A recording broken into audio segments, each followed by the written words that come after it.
Go get them, boys.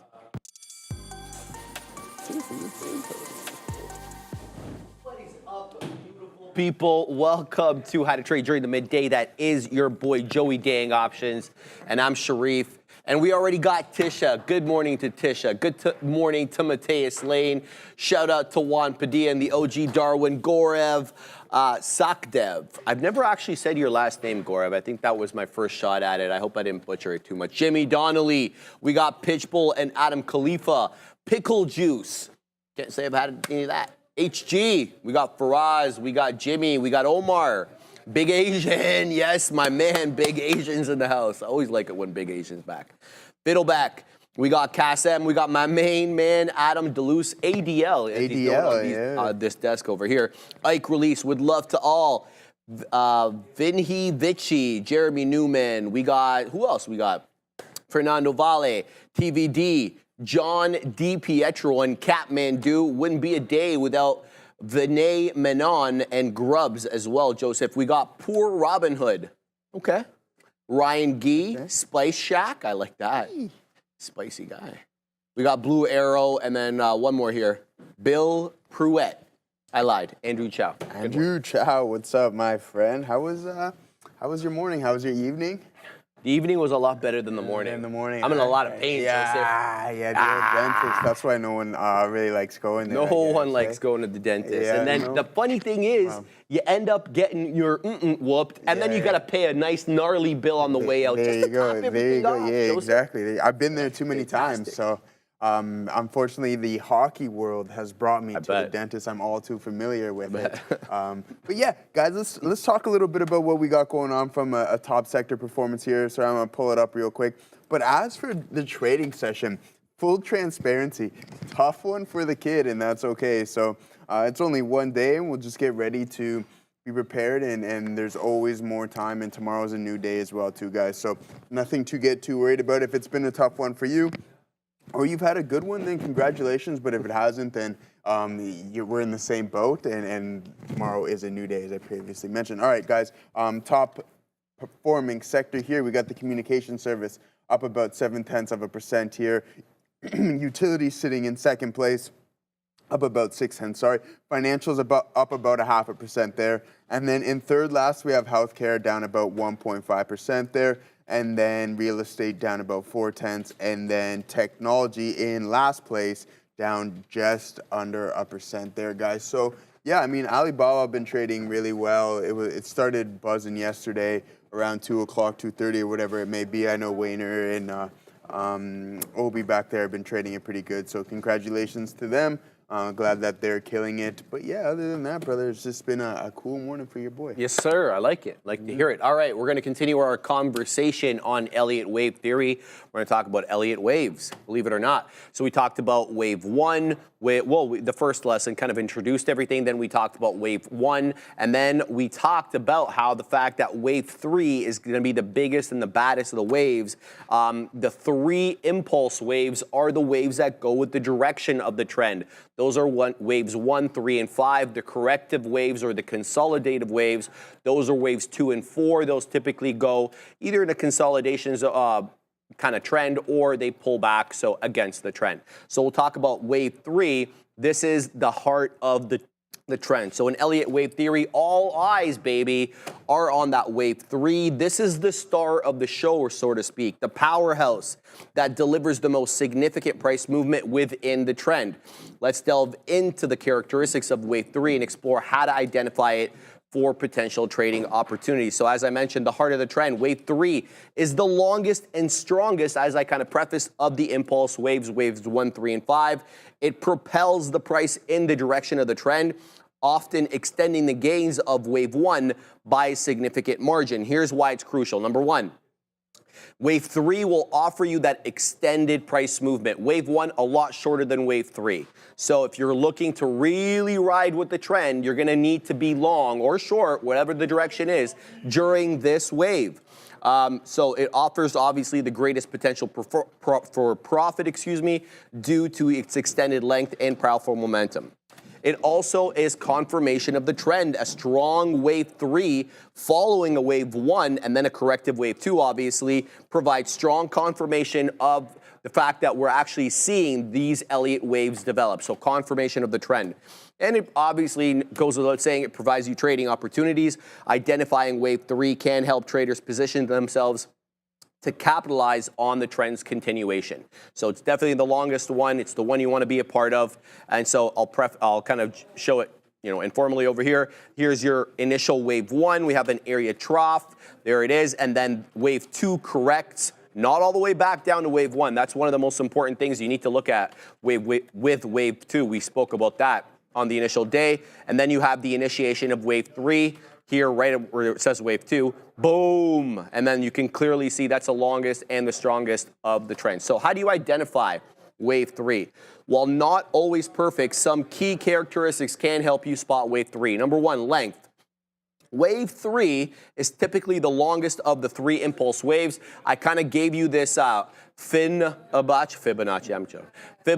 ratio in the first lesson. Typically, wave 3 is 1.618 times as long as wave 1. So if you feel you've identified a wave 1, you've been able to identify corrective wave 2 that doesn't go all the way down to the initiation part of wave 1, then you can kind of try to gauge how far wave 3 is by measuring from top to bottom of wave 1. Again, 1.618. Okay? However, length alone is not the definitive indicator. The strength here, expect to see strong price movement and increased trading volume during wave 3 compared to the preceding waves, and your fib extensions as well. Wave 3 in theory can extend wave 1 again by 1.618 times. However, it's a guideline, not a strict rule, so use it as a gauge. Don't really kind of live and die by it. So beyond the basics, sometimes there are overlapping waves, right? Wave 3 can overlap slightly with the end of wave 1 or at the beginning of wave 4. Don't get discouraged by these minor overlaps. That's normal. Focus on the overall trend and wave structure. Adira. We have some news here, guys. Keep an eye on a lot of these semiconductors, particularly those who are in the manufacturing space, and also some of these international semiconductor names like TSM and ASML. The nominee here for the Commerce Secretary, his name is Lutnick. He says that, quote, we must bring semiconductor manufacturing to the U.S., further saying that the U.S. must lead in AI and issue standards. So keep an eye here on some of these AI plays. They could be on the move here as the Commerce Secretary nominee is undergoing this vetting process, guys. Back to you. Thank you for that, Adira. Appreciate there. So moving on with the lesson, corrective wave 4. So keep this in mind as well, right? A healthy wave 4 typically retraces, typically retraces about 23.6 or to about 38.2% of wave 3. So you need a decent, healthy wave 4 that's completely normal before we get that continuation in the direction with wave 5. So again, wave 4 typically retraces the entire length of wave 3 by about 23.6 to 38.2%. This retracement provides support before the final push, obviously, of that wave 5. So we're moving along our merry way, and then you get, basically, this is an interesting one here where he shows you get a gap up through wave 3. That could be interesting as well. So you don't need to have contiguous price action. A gap up could be the initiation of wave 3. So some tips and basic stuff here for trading wave 3. Confirmation is key always. Don't rush into trades based solely on wave 3. Look for confirmation from other technical indicators and a healthy retracement in wave 4 for better risk management. And your entries and exit strategies here need to be sound. Develop specific entry and exit strategies based on your risk tolerance and trading style. Consider using stop losses, so says the book, for better risk management. You all know what I'm going to say. I hope everybody prints up several storms. We'll see how this market acts going into the afternoon. Joseph, hey, Papa, he's going to get on the mic. Yeah, he's going to get on the mic. What do you want to hear from Papa? Oh, I think he's going to come out with a pause here. No, I know, but what do I want to hear from him? Yeah. Well, I think he's been saying the same things for the past 2 or 3 years now. Data dependent. I'm just going to wait for everything to come in line, maximum employment, dual mandate, same thing that he's been exercising. You don't want to hear anything about tariff? Tariffs are like I want to hear like how that might hurt inflation or propel inflation. I mean, yeah, it definitely could. Can classify it as a consumption tax at some point, right? So, well said. So we can look at it from that perspective, but I think he's going to stick to what he's been saying for the past couple of years. I don't know if Can you look at a pause as dovish or hawkish? Yeah, remember we were talking about this like a hawkish. We were called it a hawkish cut. Yeah, like last time because it wasn't 50, it was 25. Yeah, exactly. So it's happened. So can you have a dovish or hawkish pause? I don't know. Depending on the commentary. Right, exactly. So depending what he's going to say, but I think he's sticking to the same narrative. It's been the same. I don't think he changes too much of what he says or what he has said over the past couple of years. Just going to remain data dependent and stick to the dual mandate, right? Just continue the battle on inflation. They're getting closer to that target. What is it, 2% that they're looking for there? So I think it's starting to creep in, and they're getting closer to that. So yeah, we'll see what JP has to say. Looking forward to that. And I kind of expected this in the morning, to be honest with you guys. But I want to give a shout out to Gorev and Pathik first. We just hopped into some Starbucks, breaking those key levels. Would have liked to get in significantly earlier, but that's okay. We're in where we're in. Let's see if we can break this high a day and then continue to the north side. But what I was referring to before was this. Yeah, I don't even remember anymore. But yeah, guys. Here we are, just trading some Starbucks, starting to break out. Really, really good call out from you two guys. I like this. Started to curl up. Now breaking through these highs. Maybe we'll start to piece some out as we just slowly climb higher. SPUX. Because what are we in at here? 106.84. Okay, so getting close there, about 50 cents in the money. So yeah, we'll take that. But yeah, guys, I mean, I think JP sticks to the same narrative that he's been talking about for the previous 3 years, 2 years, whatever it may be. And so as that fiscal policy started, our monetary policy started to really step up into gear with the rate hikes. But I mean, what else do you expect? The market's been choppy. We got some big earnings after the bell as well too. So totally understandable and justifiable from that perspective. I'm looking for Tesla to maybe break down here and head into the mid 380s, as it looks like, because it is starting to head towards the bottom of that range. So not the best look here on some of these mags. And I was watching a lot of stuff on CNBC last night as well too, on NVDA. So we're going to talk about that and how DeepSeek has impacted this whole thing, and to look at it from kind of a different perspective as well too, from a macroeconomics perspective, and see like what kind of games China may or may not be playing, right? We know that we can't always 100% believe what they have to say, but again, you got to take it with a grain of salt, and people are saying DeepSeek is legit, but there could be some more reasonings behind it as well too. So I think that will be interesting once we get into some conversation about that. But here we go, slowly climbing higher on Starbucks, pulling back now. NVDA starting to pull back as well too here, guys. Short 122.35. So pulling back a little bit deep. We do have an isolated volume signature that we need to be aware of here. And if we continue to move and break it to the high side, then I got to get out. But again, a little bit tougher of a session for me, and that's okay. I'm not going to cry over spilt milk or anything along those lines, guys. So yeah, let me know what you guys are looking at throughout the session. BR says long Apple on earnings. That's Thursday. That's tomorrow evening. Yeah, I think iPhone sales and services are going to be really key metric within that earnings report.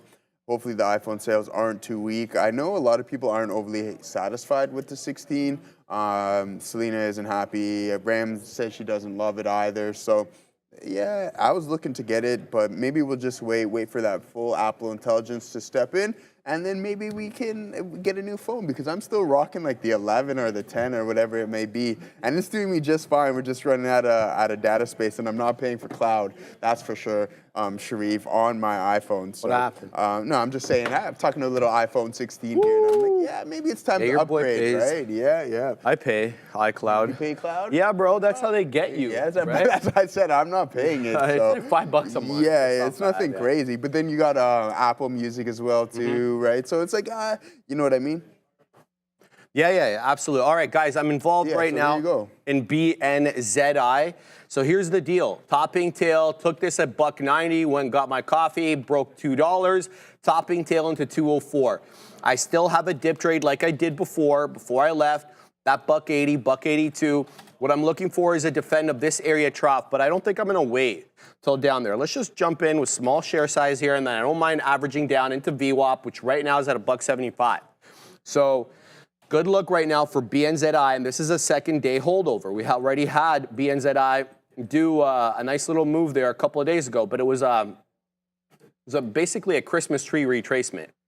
It popped up at 9, and then it dropped quite aggressively after that. So we'll have to see if this one can get some continuity under its belt today, because it didn't have it last time.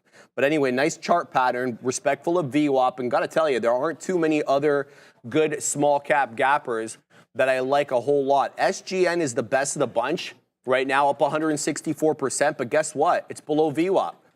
So I don't know. This is the one I'm looking at right here. Below the volume weighted average price, got to defend here at a 4.5. I didn't particularly see 4.5 as an area of support, so kind of a random area for me, not something that I'd be buying it off. So we'll try BNZI. I don't obviously like the topping tail and the filled break of 2. That's a negative, but we can kind of keep some solace in the fact that it's still above 10 exponential, still above VWAP. So we'll see if it wants to continue putting in higher highs and higher lows. So for initial entry here at a $1.90. Let's throw another entry down here in case it comes down into the volume weighted average price. I got VWAP at a $1.75, but I rarely actually keep it at the level. So I'm going to keep it at a $1.77. Right now, we're trying to dance with high 80s, low 90s. BNZI is the one I'm talking about, and probably behooves me to give you the information on it. $11.5 million market cap, 15.5 million shares traded today with a float of 15 million shares. And let's find out what the short float is, BNZI. Decent, 5 1/5. Nothing to write home about, but definitely not negligible, Joseph. Yeah, what do you got, my man? Amir Arabi, sorry if I butchered your name there. Genuine question. How did DeepSeek affect the market? And I think that's a great question because I think there's multiple perspectives that you can have. Well, one, I'll just kind of dumb it down and put it in layman's terms and the way I really only understand it because it gets obviously much deeper. But essentially what it did is it proved that you can create these large language models with half the computing power, right? So what does that do to NVDA? Okay, well, people now don't need as many chips, right? So it's like, okay, well, why do I need to spend X amount CapEx on this when essentially you can do it for half the power, which DeepSeek is essentially saying, hey, yeah, we spent a fraction of amount of money, created something identical with the amount of expenditure you guys have. So that's how it affected it. So again, people may not need as many chips, but there's a lot of things that I was watching some interesting stuff on it yesterday and some different perspectives. And one term that I really liked on DeepSeek and how they kind of phrased it is kind of a digital Trojan horse. We know that China and America are competitors. China has the ability to touch the American consumer via TikTok, et cetera. And they were just saying, if you read the terms and conditions of DeepSeek, it's identical to TikTok's. So what this is they can classify it as, and what it has been somewhat classified as, is political or macroeconomic warfare, essentially, which I found really, really interesting and kind of like a fact that I was like, yeah, I could agree. The timing is really good. We knew about DeepSeek for a while now, but it also came at a really interesting time when the ban of TikTok has been kind of around, been looming and been in talks. Yep. And now you come out with DeepSeek with identical terms and conditions, and now has been classified as an additional kind of cyber Trojan horse, sure. which I found. Yeah. So there's a couple things, if you don't mind, I want to chime in about. Yeah, absolutely. So what I really liked about DeepSeek was the fact that they're using open source modeling. Mm-hmm. So it's funny because OpenAI is not so open, are they? No, not. In fact, it's a closed source model. Right. So the name is it's funny. So a lot of people are making kind of the bet that going forward, it's going to be the open source model and then how you overlay your kind of AI on an open source model as opposed to what OpenAI is doing. I keep saying OpenAI, but it's funny. What they're doing, which is keeping it closed source. Leading the pack, obviously, is Zuck with Llama and Llama 2. There are others. I forget the names. I did know them like a day ago. So it's not just that. So what you're going to be able to do is, some people are going to say, you're going to be able to run this thing locally, like at home with built computer with some good GPUs, obviously, and some good RAM, but you're going to be able to overlay your kind of look on it and be able to use it specifically for things that you want to do.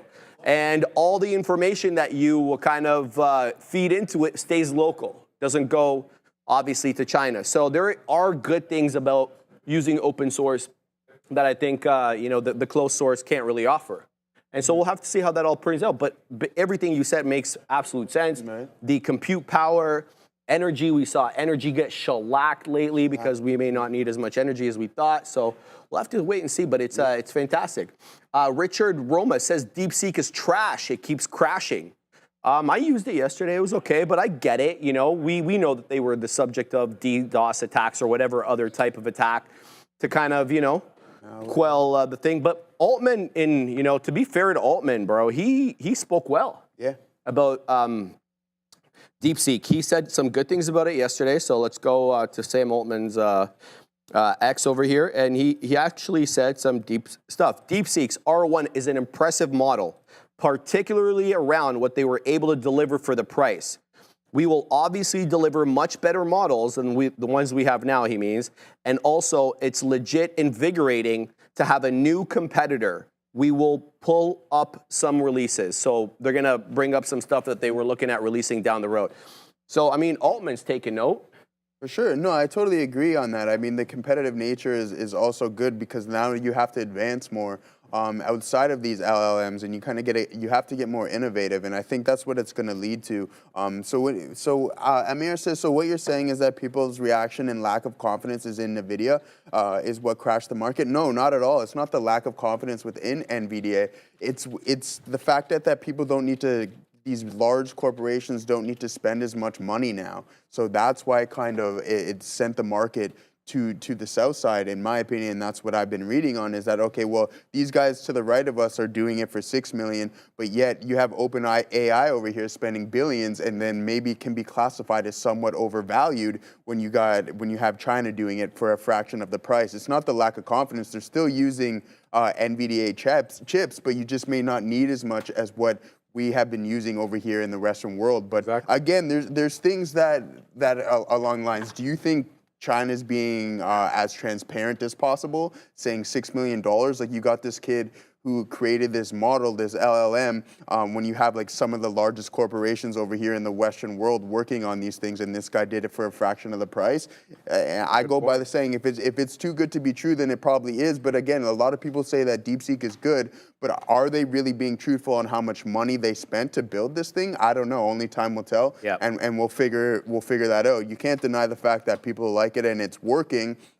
But again, that's where it kind of comes into that macroeconomic warfare type thing that I was listening about yesterday. So yeah, that's my opinion on it. Only time will tell. I think we got to wait and see in the future and what brings from that. Yeah. All right, guys. KR is really going here. Here we go. This is once up 121%. It was I think it was halted when I sat down because it wasn't doing anything. Now it's doing a whole lot. All right, so it didn't quite take out the high of the day that we put in at 11:05, but it did get awfully close. It did take out that 9.5, got into about 960, so that technically, is a lower high. We look like generally we are defending the volume weighted average price. Right now, VWAP's sitting around $8. We're printing 9 in the fifth right now. So there has been a 2-candle holdup currently on the 5-minute at VWAP. Both have breached VWAP on a wick basis. You need to factor that in for your stop placement. You can't have your stop just below VWAP. So that also has to factor into your size if you want to manage risk. Here we go. Here we're going to test the high of the day again. There's a seller at 70s. He's gone. Here comes the 80s. Let's see if we can continue going here. This one is squeezing. It's going to take out the high of the day, 990. There was a seller at 990 right now, keeping this one. Okay, so now we're going to halt at 995. We already took out the high of the day. If we hang out at 995 here for about 5 more seconds, we'll halt. Let's see if it's a false halt or not. Good movement here, up 133%. This is what you want to see. You want to see continuity from these bad boys. Okay, so looks like we will halt here. KKR, not KKR, excuse me. In focus now, is this one's the biggest and the baddest right now, up 133%. It's a little bit less than SGN technically on the day because SGN's up 146, but something tells me right now that KR is on one. Tap, theoretical auction price, $10.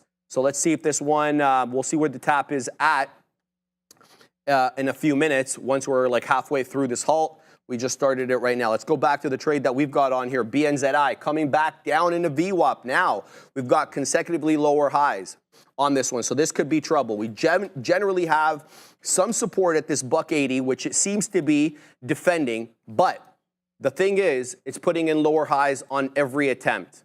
So, yeah, I mean, the initial break of the 180 was 10 after 11. That put us at the high of the day. That's where I got in. We got into 204. Then every incremental high has been a little bit lower. So I'm kind of concerned that we could flat bottom break here. I've already put my stop through the $1.68. It's going to have to hold this area. Otherwise, we're going to take an L. But we're going to keep focusing on KR now, Joseph, because it looks like it might be on one. Now, we just got wicked in to GDS. So I had a resting order at the volume weighted average price at 23.84. What am I long? 88s. We're back up into 97s. Let's sit at the whole dollar. Let's see if we can scalp something at the whole dollar. And then we're going to sit north of the whole dollar at around 15s for a possible retracement. So this is a nice move up here at GDS. Not a big mover, 9%. Good looking chart though.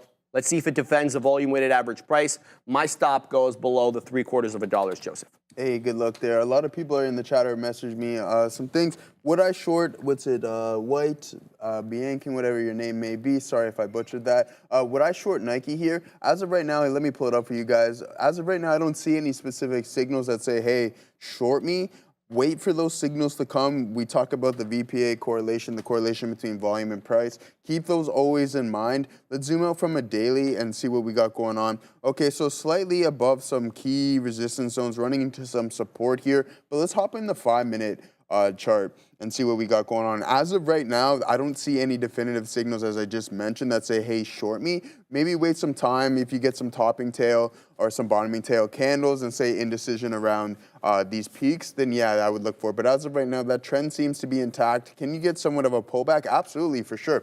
But as of right now, I don't see anything in Nike that would say, yeah, short me. So as you can see, it's slowly starting to climb higher. So you don't really want to try to fight those strong trends until it displays itself and you have to go, oh, I got to take this trade because the setup is so good. But as of right now, not necessarily. I was going to ask you, Sharif, yeah, man, what would it take to get kind of like, I don't know if it's complicated or not, but what would it do? Because now we got to be more innovative. We can't just have AI with just LLMs. What can we do to get one of these models into like something like Optimus or something? Well, that's what your boy Jensen did. Remember that Jetson computer? It's it's this big, completely practical to put on something robotic like an Optimus or whatever else. That's kind of I don't want to say version 1. There could have been more. There could have been earlier ones, but that's the one that I heard him drop last. It's it's a mobile AI computer. So I think we throw that on. You can have small language models. And look, Joseph, I didn't even mention earlier that Llama is not the only open source model. There's another one called Raspberry Pi. Okay. And it's as good. Yeah, dude. And these are open source models. They've been trained. Okay, so all the work and the energy and the money and the compute has been spent to train them. And now they're open source that you can build upon. So it's like you don't have to reinvent the wheel. That's a beautiful part about it. Yeah, that's a good point. So what? I guess that's the next question, right? Now that we have kind of like this flooding of the market in these large language models here coming in, what's the next step? Where can you be innovative? Where can you kind of think outside of the box, outside of what DeepSeek, Gemini, GPT, all they're doing? Like, what is that next step, and how do you take that next step, and where is it? And I guess only time will tell. And I guess that's what everybody's asking, because China's had the ability. This AI arms race has just got a whole lot closer than people have ever suspected it was going to be, in a lot faster fashion, right? Than what we we're all expecting. So here we go. I think this is going to be interesting. Is the AI trade dead? I don't think so at all. I still think we're in the early stages of it. We're in the pager stages of this. So we talked about, there's this AGI, artificial general intelligence, right? It's kind of funny because the test that they made for AGI, the latest, I think 4.0, not even 4.0, 0.1, I think, actually got higher than most humans get on it. Most people score 85% or whatever it is, or 85 points, however it's scored on this AGI test, and ChatGPT's model got more. So like, do we have AGI? They keep moving the goalposts, Joseph. So that's one. Two, then there's artificial superintelligence. That's where it gets freaky, and that's where it gets scary. Okay. Because, so that'll be like you trying to explain calculus to an ant. Okay. That's how smart this thing is. You're not even gonna know what the hell it's talking about, right? Okay. That's where it gets scary. So is that where like quantum comes into play and everything? Probably. So yeah. I don't know. Okay, yeah, who knows? Yeah, I mean a lot of stuff, man. Humanoid robots are the next big thing. There you go. Take it over, Mike. Yeah, man. Oh, I missed this. Okay, so yeah, I definitely needed to be looking at this. This is going, guys. KR is on one. It looks like it's gonna squeeze right now. How do you play this? Well, we'll get in small share size here, look for continuation. Otherwise, we'll just get out, right? I'll give this to 10.5. We'll get some dip trades in and around that level unless it pops. Oops. Unless it pops. There we go. Now we're moving up. Boom. Let's take it out there. Okay, good. Let's get back some more in though. Because this one's going to continue to go. This one looks like it's going to squeeze. Let's pick it up off 11. So we're back in at around 11.25. Let's set up at 11.5 now. Okay, we're going to sit at 11.5. That's the high of the day. 11.25 selling off right now. Let's put another order at around low 60s, give or take. Let's see, in and around that area. I'll pick some up as well at around 10.5 because it did give me a decent move back in at around 10.5. So now we're selling aggressively at 11.30. There's a seller there we can't take out at 11.30. Now they're moving down to 20s. So this is interesting here. So this is kind of how you kind of try to gauge how the algo's trading it. So it looks like they're moving their order aggressively down incrementally here. We just took out the 20s. Let's see if we can take out the 30s. Interesting. Okay, let's just give this one some time. I didn't get to fill, sadly, at 10.5. So I'm still working with an 11.25 cost basis. Small share size right now, though, guys. Not going to take too much risk. Let's see up here. Yeah, still having a whole lot of trouble with 11 here, Joseph. So I'm going to pack my patience. Anything below 10, I'm out. What are you looking at? Yeah, we're going to send it off to Adair real quick, but then we got a super chat from Joe Logan we'll touch on. Yep. We have a couple pieces of breaking news. For one, keep an eye on these non-American chip and AI-related plays, ASML, TSM, and Alibaba, all kind of pushing to the downside here. Basically, we do have this continued situation here with Lutnick, which is Trump's Commerce Secretary nominee. He's currently going through Senate confirmation and speaking quite a lot here about the U.S. and chips, saying that he vows to have tougher chip controls for non-U.S. companies. So with that in mind, any AI-related plays coming out of China or other countries, specifically China, though, are likely to be on watch here. So TSM, Alibaba to the downside. ASML also lower, again, their day one earnings as well. Then we also have HMC here on watch. We have Financial Times reporting that Renault, which is the strategic partner here of Nissan, is basically asking Nissan to get a higher premium from Honda with regards to their potential merger or alliance. So keep an eye here on HMC. Apparently, Renault wants Nissan to get a higher premium for this deal. Back to you. Thank you very much, Adira. Yeah, thank you, Adira, for that. We'll put that. Oh, I don't have my thing up there, but yeah, what charts do you guys use? Mostly 1 year, 1 minute, etc. No, I don't really look. Well, from a daily perspective, yeah, I always check the daily. But my primary intraday charts are the 1 and the 5. Oh. Those are things that I stick to. What do you got going on there, my guy? All right, there it is. So we're I think $1 or so in the money here on KK or KR. There we go. Now we took out 12. We're long 11.16s. We're showing 11.90s. Let me sit at 11.25 right now. Let's see if we can take out 15s. I'm waiting initially at 15s, and then we're going to sit a little bit north of 15. We're going to sit at around mid-40s. Here we go again. So now we're selling aggressively at 13s. Yeah, so I don't know why. Okay, so that was interesting. So the same seller that was at 20s now is at 13. That's happened before when we were selling aggressively at 30s and they moved down to 20s. So whoever's trying to short keeps doing the same strategy where they move their order down 10 cents as the price descends. So How you use that information is a bit of a different story. Let's see if there's continuity. There's a good buffer zone right now. Here we go. Now we're taking them out. Let's see if we can take out 45s. Now we're over $1. Let's see. We're decent size, guys. Let's go. Let's go. Let's go. Let's take out the half dollar. All right, so we're still having trouble with the quarter dollar. High day right now, 24, as we come down below 11. So 12 is having some issues right now, up 180%. Good continuity, and the volume is still coming in. So the volume really hasn't subsided. Coming back down aggressively now into the half dollar. Do we get bought up off the half dollar? Initially, we do down. Okay, that's the end of that trade. We'll go flat on the last part there. Good trade, though, on KRKR. Nice move back up. Let's see now if we can get it back at 10 bucks. So here's what I'm going to do. This one could try to fill the gap into 10. I'd like to see a possible wick into 10 bucks.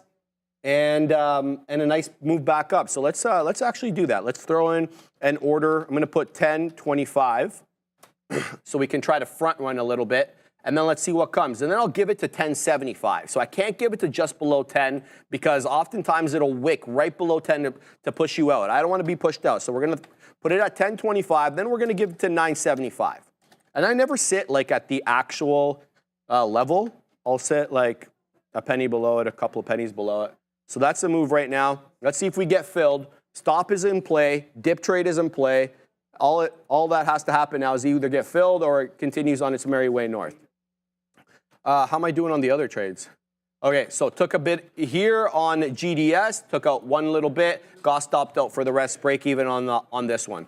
Let that one cook, and then we'll focus on it in a bit. This one has got to have all my attention right now, though, because it is moving aggressively. So right now, Joseph, we have a higher low. We haven't filled the gap right now on KRKR, and that's what I'm looking to do. I'm looking for a wick that fills the gap into 10 and then a move back up. It's not forthcoming. We have higher lows currently on the 5-minute candle. So the current 11:35 candle is a higher low than the 11:30 candle. So good trend. It's also got a higher high, believe it or not. The current candle that we're on, despite the fact that it's red, it's got a higher high and a higher low. So we're not, here we comes. Let's go, let's go, let's go. Oh, no, bro, come on. It got into 29s. I was waiting at 25s. Okay, that's all right. That's all right. Maybe it'll dip back in. If it doesn't, if it goes back above 11 and makes a first 1-minute candle to make a new high, I'm going to punch in at the highs. I'd like to have the dip trade. It didn't give me the dip trade. That's fine. It's going without me here.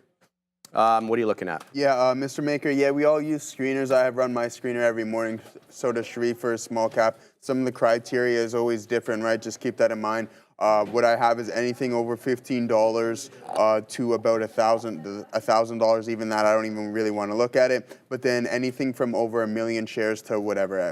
The more shares, the better. Simple criteria for the screener, and that's what I run every morning when I wake my eyes up and I turn on my laptop. I run that before I even get to the office, and Sharif does something along the lines with that too. But he has his for the small cap gappers, so just slightly different criteria, same screeners. So yeah, all right, guys, NVDA, just absolute chop fest here for me right now. That's okay. RGTI starting to pull back in. I know a lot of people were talking about it. Let's take a look at RGTI from a 5-minute standpoint and see what we got going on. Look at this signal, guys. These, I point them out. I'll point out another one today. Maybe that'll be a segment, Joe's Daily Signals here, because we see them all the time. I said Joe yesterday, but he never checked it and shot up right after. Oh, okay, yeah. We'll see what you're saying there. But here we go. Boom, to the south side. Nice topping tail candle. At an extreme high on RGTI. I was thinking to myself yesterday, maybe I'd grab a couple of these, put $1,000 into RGTI and forget about it for a couple of years and see what happens with that one, because we have been trading and it seems like it's one of the leaders in the quantum space right now, or it's just a total meme stock. But here we go. Tesla continuing to the south side. I wonder if this thing's going to continue to rip on this or sell on that earnings report here, or it's just a liquidity grab and then we can slowly climb higher. But it looks like Kyle Burdett's going to be right here. Maybe 350, yeah, big 350 before 500 or 300 before 500. But I don't think we go back down to 500 unless the numbers are atrocious, but I don't think that's going to be the case. But yeah, continuing to the south side, the market is choppy. We know what's coming at 2 o'clock, right? So even though it's a 99% chance that we're going to get that pause. The market is still somewhat indecisive and continuing to the south side, but all these candles are just overlapping each other. Really tough price action unless you're range trading, buying the top, selling the bottoms, buying the top, selling the bottoms, or the inverse of that. But here we go, running through some key support levels. Here is the SPY and the overall market as well. So if NVDA decides that it wants to break 122.59 and head to the south and break through those key support levels, I think it's going to drag the overall market with it. But come 2 o'clock, anything can happen. What Sharif was referring to earlier, let's see how is it a hawkish or a dovish pause, right? We don't know. I don't know if that can be a dovish or hawkish, but we'll find out soon and see what he has to say regarding inflation. But again, data dependent, dual mandate, usually the same narrative for JP in my opinion. But here we go. Guys, let's see what's going on with this. Let's see what we got going on for top volume stocks, because we were talking about the scanners not too long ago as well too. So NVDA and Alibaba, and I think that's been the news here, Sharif, that Alibaba has released some of their own LLM here now as well too. Something like that along those lines. Yeah. So here we go. It's just like one after the other is starting to pop up here. So at one point, someone's going to win this race. It's probably the leaders, Google being at the top of its class with Gemini. But again, the market is starting to get flooded with these. There's so many of them now. So now you really got to get to that next step. America has spent billions and billions of dollars on here to kind of be the leaders in this race, and now they need to kind of pick it up, ramp it up again, and find a way to kind of be more innovative than their peers and whoever else they're planning to have this race with. All right, so I got updates here on KRKR. Went long at 11.15, took like almost 80% of it at 11.77. But here's the deal: clean up your orders. I had a dip trade at 10.5. because that was the dip trade that I had initially, and it flushed after I got printed. Now I'm caught in the down halt. So now it's showing me a tap of 1050, which is higher than the halt, which is not bad. Okay, now it's down to 981. So we're gonna have to deal with this. This is kind of totally my fault for not cleaning up my dip trades. There are, that's the bad thing here. I don't want to say that there's a good side to not cleaning up your orders, because you should always. But the good side of the trade is we're still above the 10, we're still above VWAP. So what I'm going to do is I've already placed my out right below the break of 9. So it's going to have to hold $9. What I'm thinking about doing is placing a dip trade at volume weighted average price, or a little bit of ahead of it, which right now on my chart is around 9.25. Now the only way I can do that while it's halted using this system is to use a market on open order. So that's, if you're using P-Pro 8, then you'll completely understand what that is. If you have a different system, I know my brokerage allows me to throw out orders while a stock is halted, and then it'll execute them on my behalf as limit orders, market orders, however I throw it on. Not every broker is going to be the same, so make sure you're crossing your T's and dotting your I's, and you know exactly what the situation is with these orders. In addition to the fact that we're still above the 10 and VWAP on KRKR, we're still above the gap area right here, right at $10. So $10 is an area of note. You just have to look at the chart here to kind of see that. 1105 reject. Sorry, is that 1109? Excuse me, 1109, 1110 reject, and then you have the up halt at 11.25, which initially did reject, and then we gapped up after that. So caught in a down halt right now. Tap showing me 10. Keeping an eye on this one. Stop is already in play. Let's see what happens if we are able to kind of weasel our way back up. So far profitable on it, but that's for now. Underline that, for now. BNZI, here's the deal with this one. We got pushed out, and now it's doing a bunch of bottoming tail candles south of VWAP. So this is going to have to get above that 177, 178 area for me to get involved again. If it continues to hang out south of VWAP, it ain't my trade. Gonna let that one do its thing, 25. So we'll keep an eye out on that. RG, sorry, I can't say your name. SLXN, let me have a look. Weasel on over. And there was an individual who asked me about Alibaba, and I digress because Joseph brought up all that AI stuff, and you know how much I love that. So I will get to Baba in a hot minute. Just allow me to deal with this trade. Oh, KRKR is open. I have to deal with this now. Here. So let's see what the situation is. We're zigging, we're zagging, we're defending 10. Let's throw out an order up here. It's either going to stop me out or I'm going to take something above 11. Simple as that. So it's coming down into 988. If it comes into 88, then I stopped out. There it is. So we're going to get stopped out there, sadly. Didn't cross yet. Okay, so we get stopped out for the last remaining amount. So what I'm going to do, I want to watch to see, does this hold VWAP now? So 9.25 is what I see VWAP is at, right back above 10. Good defend there.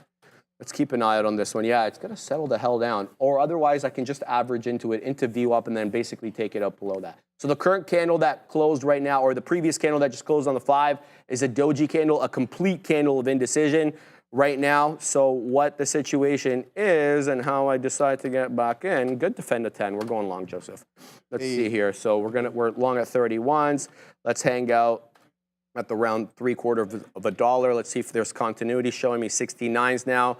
Good movement to the high side. There we go. Right into that 70 area, but not crossing quite yet. Let's see if we can get some more continuity.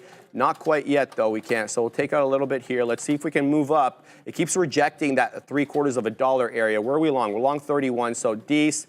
Let's move up. Okay, so now a seller at 60. Can't take out that seller, so we'll have to pack our patience over here on KRKR. Hey, good look there, my guys. So, yeah, let's see what we got going on, guys, in the chat. I know a lot of people are talking about SLXN. We'll take a look at SLXN, but also just throw in the chat what you guys want us to look at, and we'll take a gander at it. No worries at all. So, SLXN, SLXN. What is this place? There it is. There it is, bang. Selects on therapeutics. Okay, so biotech here. I mean, yeah, not a horrible look. Look at this nice curl up here, guys, on this the nice rounded bottom, as the guys like to call it. So nice to going to approaching those days highs there. Let's see what we got going on from a daily perspective. And if we really, and yeah, there we go. Okay, so for some reason it always wants to do that. SLXN, XN, we'll try one more time. Let's see what we got going on. If it freezes it, then I'm not going to. Yeah, okay, so yeah, I can't even pull up a daily on it right now. NVDA is looking like it might break to the downside. I did look for the top of this range here, added into it for the touch of at least 122.33, but it's not going to be the case. So not in sync with it at all today as we head to the bottom of the range there, guys. So that is what I am looking at on NVDA. And the reason why I'm looking for this long, I want to point this out as well too, just so we can see kind of what my game plan is and if it's going to come to fruition or not. But here we are. Look at this volume here and look at this candle. The thing is, it's not the cleanest hammer, a lot of selling pressure here, but we do have that isolated volume signature that I always keep in mind. So as long as we don't break the lows of that, I have somewhat confidence that we may be able to come up to 124.55 and test VWAP. And then if we want to make another leg down, then we can do that. But if this holds or if it breaks, then we're going to get out of Dodge, reassess the situation, and come up with a new thesis, because what I have planned for today has not really been worked out. So I was looking at Baba. I know Sean had Baba as his #1 idea too. I did as well. I had that volume stepping in the pre-market hours when I ran my scan. But the fake out, or well, not the fake out I would call it, but that pullback in the opening drive was a little bit longer than I anticipated. So it didn't really work out for me on that front. But that is okay. So let's see what you guys are looking at. GTLB. Yeah, let's take a look at GitLab. GTLB. Before we send it back off to Sharif. GTLB. GitLab. Let's see. Okay, yeah. So I don't mind this here. Forming a range at the bottom and a big selling there. So that opening drive, that 5-minute print was really, really weak. But then now we put in that candle here. Now potential bottom, holding those levels really well. So this consolidation phase, wait for that range to be broken. If that volume steps into the top side and you punch through VWAP with momentum and that volume really starts to kick in, then look to participate on that. But if it doesn't, and then you see the volume go to the inverse of that and start selling, you see that selling volume really start to kick in, then look for the short. So that's one thing I love about these consolidation phases, is that they give you a distinctive line in the sand, essentially, and then follow the volume at those standpoints. And when they break, you can look for those trades, and I tend to do that quite often. But what do you got going on, Sharif? All right, we're still involved. So I got in, took the profits on the break of 10. I'm back in at $11. It's back down to 11.50. It's still putting in the higher highs and higher lows. So what I put is my stop below the previous candle low. So it's going to have to hold this level right here, which is around 965. So if it doesn't hold 965, then that's a newer low with a higher high, and I don't want any smoke with that kind of look on the candle. That'll be basically a bearish engulfing candle, so that's not the look for me. So it's going to have to hold up here. So took the profits at the top, now back in at 11 bucks, 10.98. There's been a seller at 60 for a hot minute now, so we haven't really been able to move above 60. Continuously. We've been getting up there maybe into the 70s, and then we're moving right back down. So it's keeping me in the trade, higher lows, higher highs, looking for that trend to continue. All right, new 5-minute candle over here. All right, we're above 60 now. Here comes 70. We got selling at literally every 10 penny level. So it really does look like the same kind of seller stacking the ask there with different orders at increments or in increments of 10 cents. So we're in the third candle right now. We still have a higher low on this candle. I don't know how that holds up for. I'm talking about the 5-minute chart, executing on the 1, charting on the 5, back down into 1040 over here as we continue to zig and zag with this level. I know you guys are telling me about SLXN, and I do plan on looking at it, but I got to manage this trade right now, and it's going to have to hold up above that 9 2/3. Otherwise, we're gonzino there. So this is the chart on SLXN. It looks good. I mean, it looks like it's bull flagging here at around 2 1/3. So we'll keep tabs on that. I don't mind getting into this one. Let me have a look at the 5. Yeah, it's higher lows, higher highs. Not a bad look on SLXN.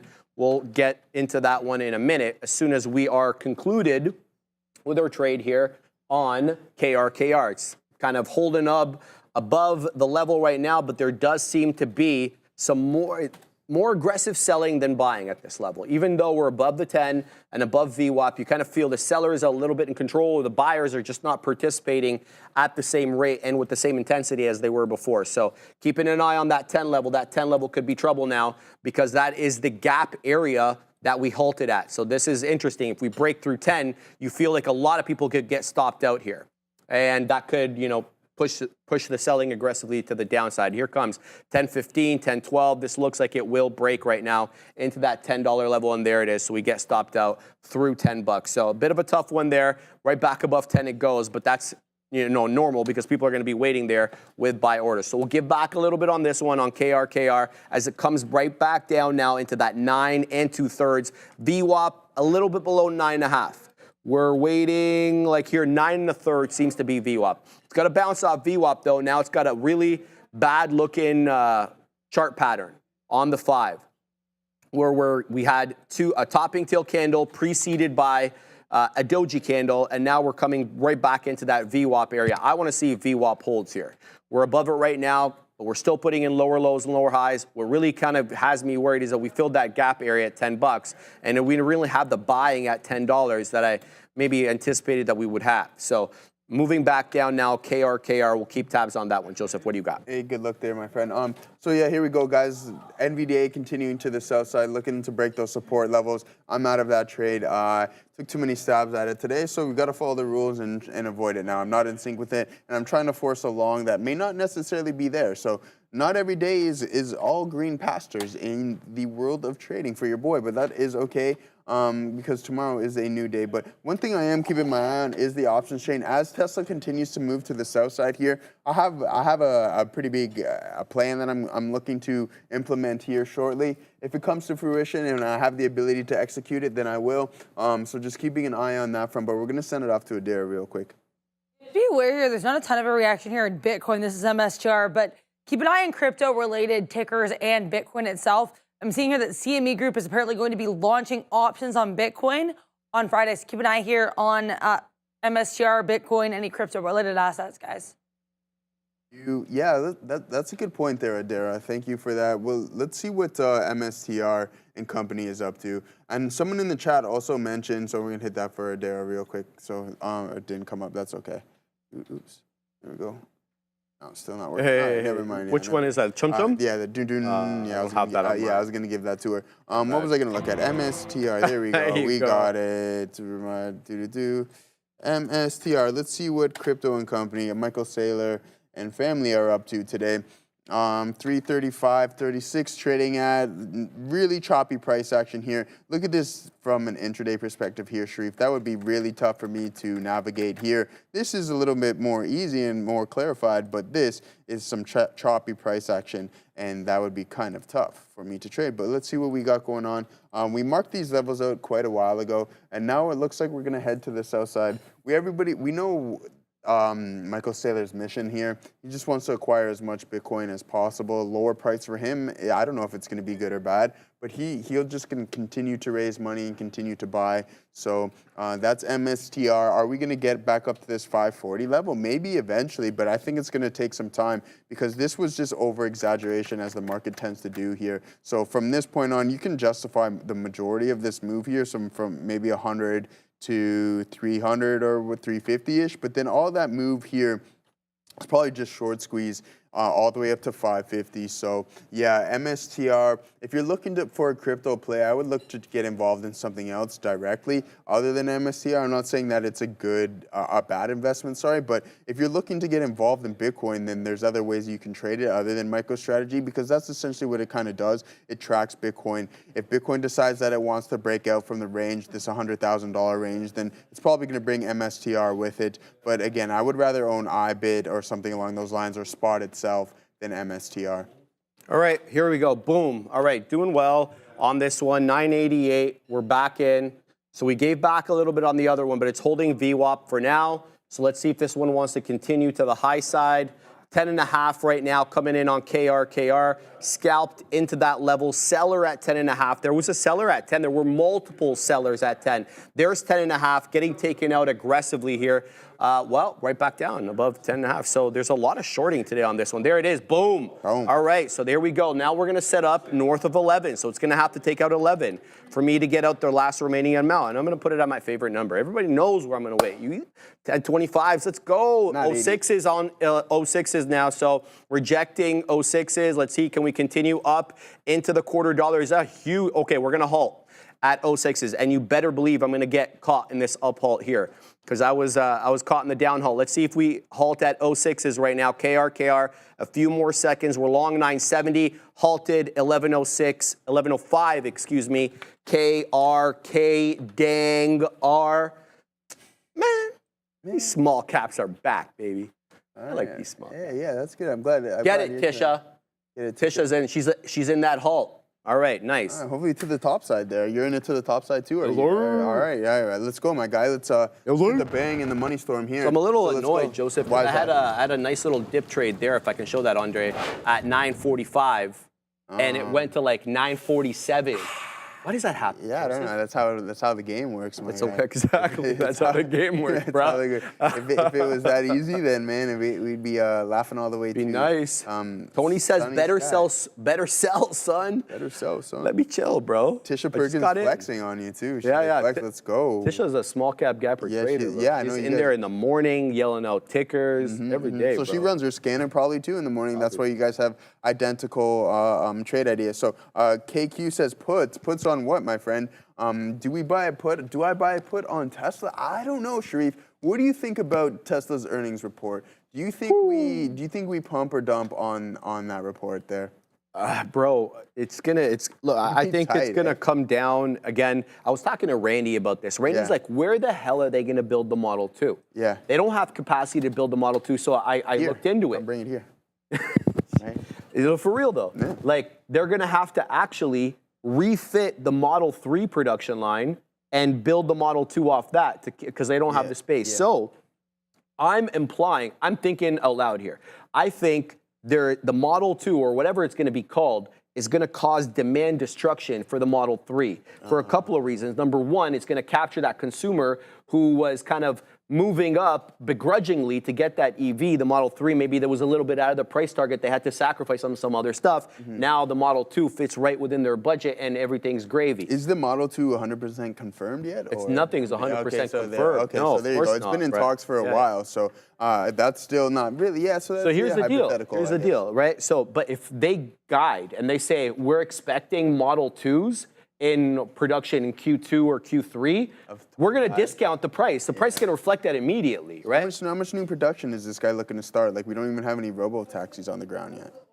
All right, good point. Dara's at the big desk. Just be aware here, FTAI, we know this one got shorted a couple weeks ago from Muddy Waters. Now we have Snowcap Research saying they are also short FTAI, saying that apparently the issues that Muddy Waters mentioned don't even scratch the surface. So Snowcap is somehow apparently even more confident in their FTAI short than we saw with Muddy Waters. Either way, dropping here with volume, guys. FTAI, yet another short report. Dara. Get it straight. All right, everybody's getting it today. Elon Musk here. Joe, how are you? I'm good, brother. How about yourself? Google call expiry this Friday. Strike 195, break even 198. Right now up 12%. HODL or exit Delta. I'm not going to tell you what to do, but we can take a look at it from a technical standpoint and see what we got going on with Google. As you can see, we are trading in this definitive consolidative range here, which is really, really interesting. So you're mid-range right now, and if the market decides, like, we have some big names coming up after the bell. So we got the watch party with Neil, Sharif, and Adara. Oh, baby. So you really want to pay attention to those numbers. It's unfortunate that you have an option, so you're limited on how you can lock in those potential gains or eliminate those potential losses. You're up 12%. The expiry is this Friday. Okay, tomorrow's Thursday. So yeah, I'm not going to tell you to buy it or sell it, but what you got to understand is that theta is now going to start to kick in rapidly, right? So if you're happy with that 12%, then just be accepting of what you decide to do, right? Like, it's either you hold on to it, accept the fact that you decided to hold on to it, or sell it and accept the fact that, yeah, I locked in a little bit of a gain here. It's a good day. Could there have been more? Can you get more? Always. That's what trading is always about. It's like, oh, I had a good trade, but I probably could have got a little bit more. But sometimes you just need to be happy with what you have and accept it and take it from there. But yeah, it's up to you what you want to do with it. You're sitting in a pretty good spot, but again, you got to be really weary of what's going to be coming after the bell, because these tickers will move the market when they report. Yes, I do agree, Joseph. I've weaseled in to SLXN. We're kind of like at the midpoint, I'd say, of the range. The range seems to be between 230 to about 260, give or take. Some wicks, top or bottom there. So I've entered at 46. I have a dip trade. Here we go. Sorry, I got to digress, because here we go on KRKR. I'm putting it at 12 and a quarter. Let's go, 12. Okay, 12 just rejected. Dang. All right, so I'm got 12 and a quarter. Here we go, 12 again rejects. So topping tail, here we go. I'm taking it out here at 12. And where'd I get out there, dude? 12, 13, lucky number 13. Not a bad trade, not a bad trade. Decent here on KRK, dang R. So we were in at 970, took it out 12, 13. Topping tail, guys, high of the day, 12.24. That's why I wasn't getting filled. I had it at the $0.25. It knows, Joseph. It knows, man. It knows I like number 25. So I'm psycho. I'm waiting now at 36s, excuse me, on SLXN. So I built my position, initial entry here at 46s. I perceive that to be the midpoint between 30 and 60. So we're in here. Now I'm going to look to get a bit of a dip trade at 36 if we're able to, and then we'll scalp on this one. Up 80%, it's a good looker as well, well above VWAP. At the 20 exponential, everything's gravy, everything looks fine. KR just took out the high of the day, $12.99 now, Adara. What a move up. I appreciate you. I love how I'm starting it around here. It's great. It's boosting everybody's morale. It's like, get it, man. Right? So $12.99 high a day, Joseph. Zigging and zagging right now, but it is time to send you to the human algo at the big desk. And after that, Neil's got his lesson of the day. Ooh. We are brought to you by Prop Firm Match. Are you a skilled trader but lacking capital? Prop Firms offer the opportunity to trade with simulated funds, allowing you to showcase your skills, access account sizes ranging from 5K to 500K. You can start with as little as 20 bucks. But with over 500 prop firms out there, how do you find out which ones are the best? That's where Prop Firm Match steps in. Prop Firm Match is your go-to platform for finding and comparing only the most esteemed firms with proven track records and consistent long-term payment histories. Access over 4,500 verified reviews, explore payout histories, and discover the best current deals all in one place. Scan the QR code or visit propfirmmatch.com today and find the perfect prop firm for you. And with that, we're going to take a look at the markets, which are actually, as of right now, trying to break out the top of that range here. Look at the Qs pushing above into that 521 area. You'll have to see if 521 does something for those QQQs. Then we also have the S&P 500 here doing the exact same thing. These trying to push out of kind of repeated areas of resistance on that 15-minute chart. We have yet to see if they're going to be successful in that. Also, interestingly enough, one of the biggest things on watch today has to do with these confirmation hearings. RFK Jr. actually saying that he's not necessarily anti-vaccine, so that could be a good look for names like PFE and mRNA. Another thing we haven't watched here is Tesla ahead of their earnings, Meta and Microsoft also reporting tonight. But going back for a second here to the subject of Donald Trump's confirmation hearings, ASML, they did have earnings, but ASML, Alibaba, and TSM all on watch here. Howard Lutnick, who is the CEO of Cantor Fitzgerald and also Trump's nominee here for Commerce Secretary, says that he's going to be even harder on China chip controls. He's going to really crack down on those China chip controls. And he says that U.S. really needs to be stepping up here to stay number one. So this could be a really interesting look for AI, especially with what we just saw happening with DeepSeek there. Keep an eye on any AI names as this confirmation hearing continues, particularly those that are not in the United States. But as we continue to wait for comments from Fed Chair Powell himself at 2:30 p.m. and then the FOMC meeting about half an hour before that, we would like to remind you we're actually going to be flipping over at 1:45 p.m. to the afternoon stream in preparation for that meeting. And ahead of that, we're going to actually have Neil and his lesson of the day. Take it away, Neil. Thank you very much, Darren. I'm going to have the same chart up that you just had, but I will talk about a few others as well because I want to talk about a continuation play, but this is based on the premise that there was a question in the chat, a good one, like why was everybody focused on Alibaba today? Why was it the top name on everyone's scanner? Why was it on everybody's notes at the top on the show? And my answer to that is going to be the continuation play. And I'll get to earnings and like maybe a Starbucks, and we'll talk about that as well. But really, what set out here with Alibaba, it wasn't earnings or anything like that. It was simply we got the Quen news in the afternoon, and it was the manner in which it reacted to the news. So the first thing that alerts you to what's going on here with Alibaba was how strong the move was, the fact that it sustained it. It held not only strength into the close, but volume into the close. And then when we come in this morning, it's gapped up, holding the top end of the range. So you're consolidating over the top end of the range. Then we can take it even a step further, where you're also on the daily chart. It was above any breakout resistance levels in here. And this is like a pretty key level at the 96, and we'll get to that in a little bit. So it was that confluence of factors that leads you to Alibaba and the potential that it has. And obviously the $100 being a round number as well is going to matter. You want to make sure you have an execution strategy specifically with the Chinese ADRs. When they are gapped up at the open, they have they're habitual line steppers when it comes to gaps up like this.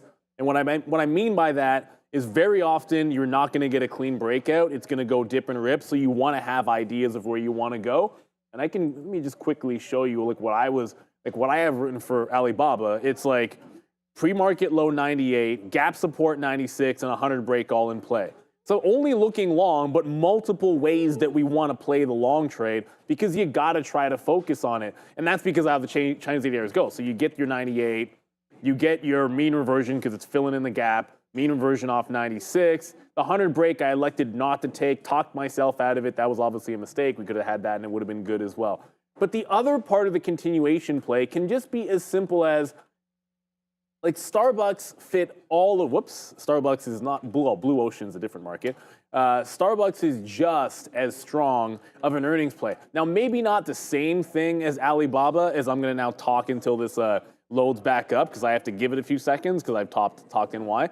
It's not the same thing as Alibaba with regards to the amount of volume that you saw in the aftermarket, the ability to assess the hold of the gap over, because ultimately on an earnings play, you don't have any intraday market action with which to work off of. So as this loads up, like this is all post-market on light volume. So you don't have the same level of confirmation, but what you do have is pretty much the same setup, right? Like it's broken out on the daily above a 102. So you know you've got a level, 102, 103 area on the daily chart. You've already broken it out in the aftermarket, but you know where you're anchored to, like that 102, 103 area. So when you come in today, it's not a lot of volume. And I get that. You have to wait for that one to open up. But once it does, the first thing it does is hold on to that 102.5, 103 from the daily chart.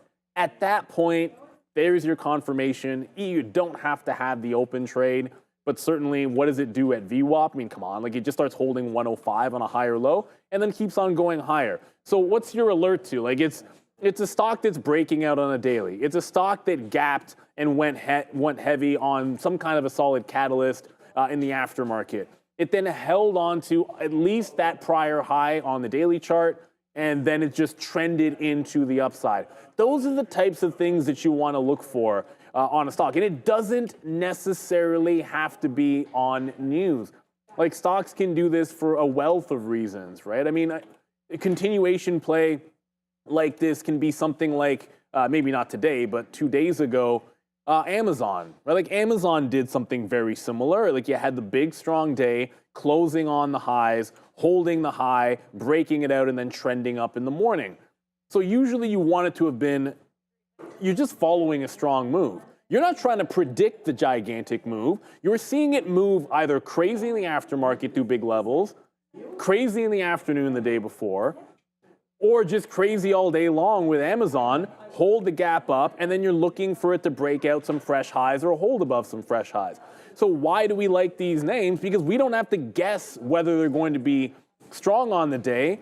We just have to guess that they're going to be as strong as they were the day before or in the afternoon. And those are sometimes the easiest types of plays you can make, where you're joining the buying instead of trying to hope that the buying is going to be there on the stock that you want. So it's a relatively simple lesson of the day, and it comes from the fact that, hey, everyone around here was focused on Alibaba. Look at it actually sort of lose a bit here.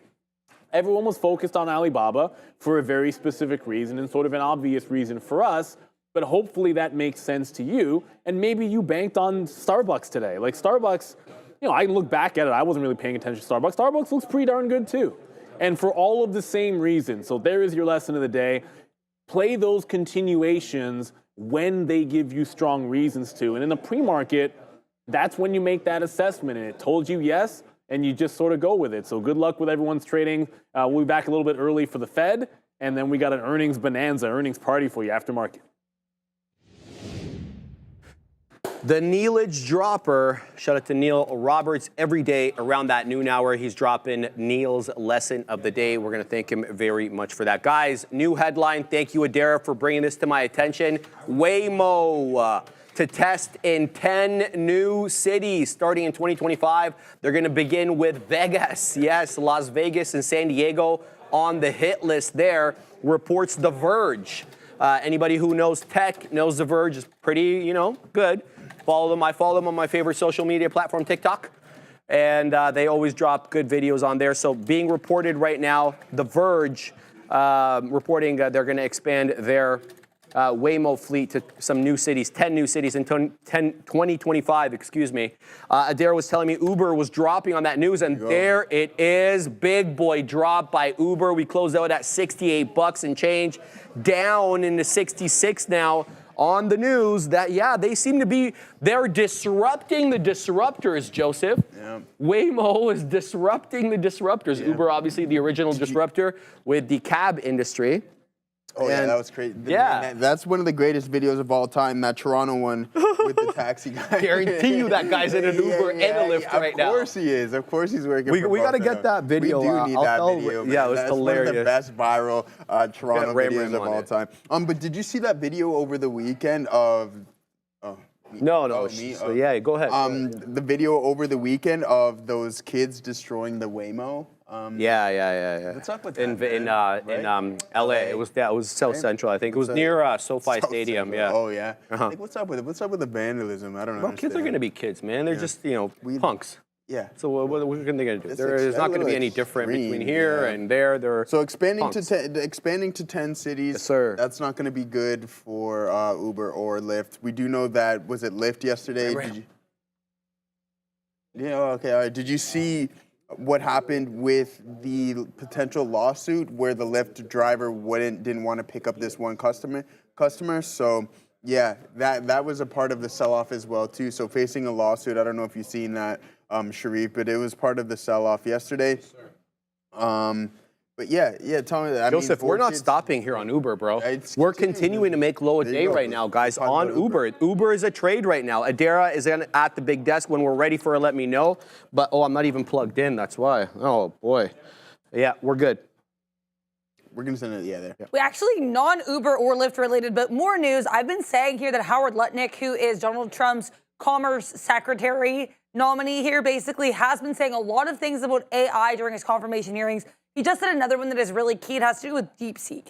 Basically saying that China's DeepSeek was able to create AI, quote, dirt cheap, and it did that by leveraging what the company had taken from the United States. So continuing on, his theme really of this hearing has basically been to minimize what's coming out of China and saying that the U.S. has to work even harder to A, create AI dominance, and B, stop anything here from coming into or out of China with regards to chip control. So I think that the chip control emphasis here from Howard Lutnick certainly on watch, guys. Back to you. Very much for that, Adara. Yeah, here it is, Andre. I mean, little video of the destruction of, we can put a quarter of it like that. How about that, right? Some destruction of the Waymos there, vandalized, set on fire. You guys get it. Not a good look, obviously. This is San Francisco. I thought it was LA. I was wrong. It's San Fran. Chinatown in San Francisco being reported here. So not a good look, obviously, but Waymo, Google can afford it, no problem. That's not the point. But the point is it become like a fad where these kids are just like doing it all the time because it can't defend itself. And then do they, what kind of security measures are going to put on the cars now? So we'll have to, wait and see all that kind of stuff. Guys, we're involved in SLXN over here. It's curling up. This feels to me like it's going to be a breakout. There's a 49 print. Now I'm waiting on the north side of 50, and I've got my layers ordered. So this is feeling like a rounded bottom. It's not a rounded bottom, but it's a curling effect where the lows are incrementally higher than the previous candle's lows. You're good? All right, so let's preface this, Joseph. Yeah, let's talk about this. When Uber got into Toronto initially, it peeved off a lot of cab drivers. They didn't like Uber at all. They wanted nothing to do with Uber. They didn't want Uber to be able to operate in the city. They wanted them banned. So much so that they went to City Hall, like as many people do, to protest. And while they were protesting, happens that an Uber drove by, or a car that the person you're about to see in the video thought was an Uber. We don't even know if they were or they weren't. Yeah. The fact that it didn't matter, Joseph. You don't have that clip? I sent it to you. I just sent it to you. So Joseph sent it to you. So the video, so he, without any information about whether this person is actually an Uber, he starts attacking the car, and now it's a little anticlimactic because we don't have the video, but it's okay. Thanks, Ram. I have the video here. Thanks, Ram. I thought I sent it to Fabi. All right. We're still involved in this trade, though, guys. SLXN continuing to put in those higher lows, higher highs, rejecting 50 for now. This one, SLXN, is the one I'm talking about, has a propensity to spike through that $0.50, then retrace. It's done it multiple times. So topping tail candle into 279, that's the high of the day. Then we topped out again into 2 2/3, into that 265 area. We did that in a 3-candle move, 1140 to 1150. And we dropped back down again, all the while, though, making higher lows incrementally. So you know about that one, Ram?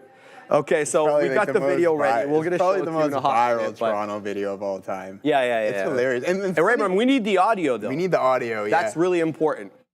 Why?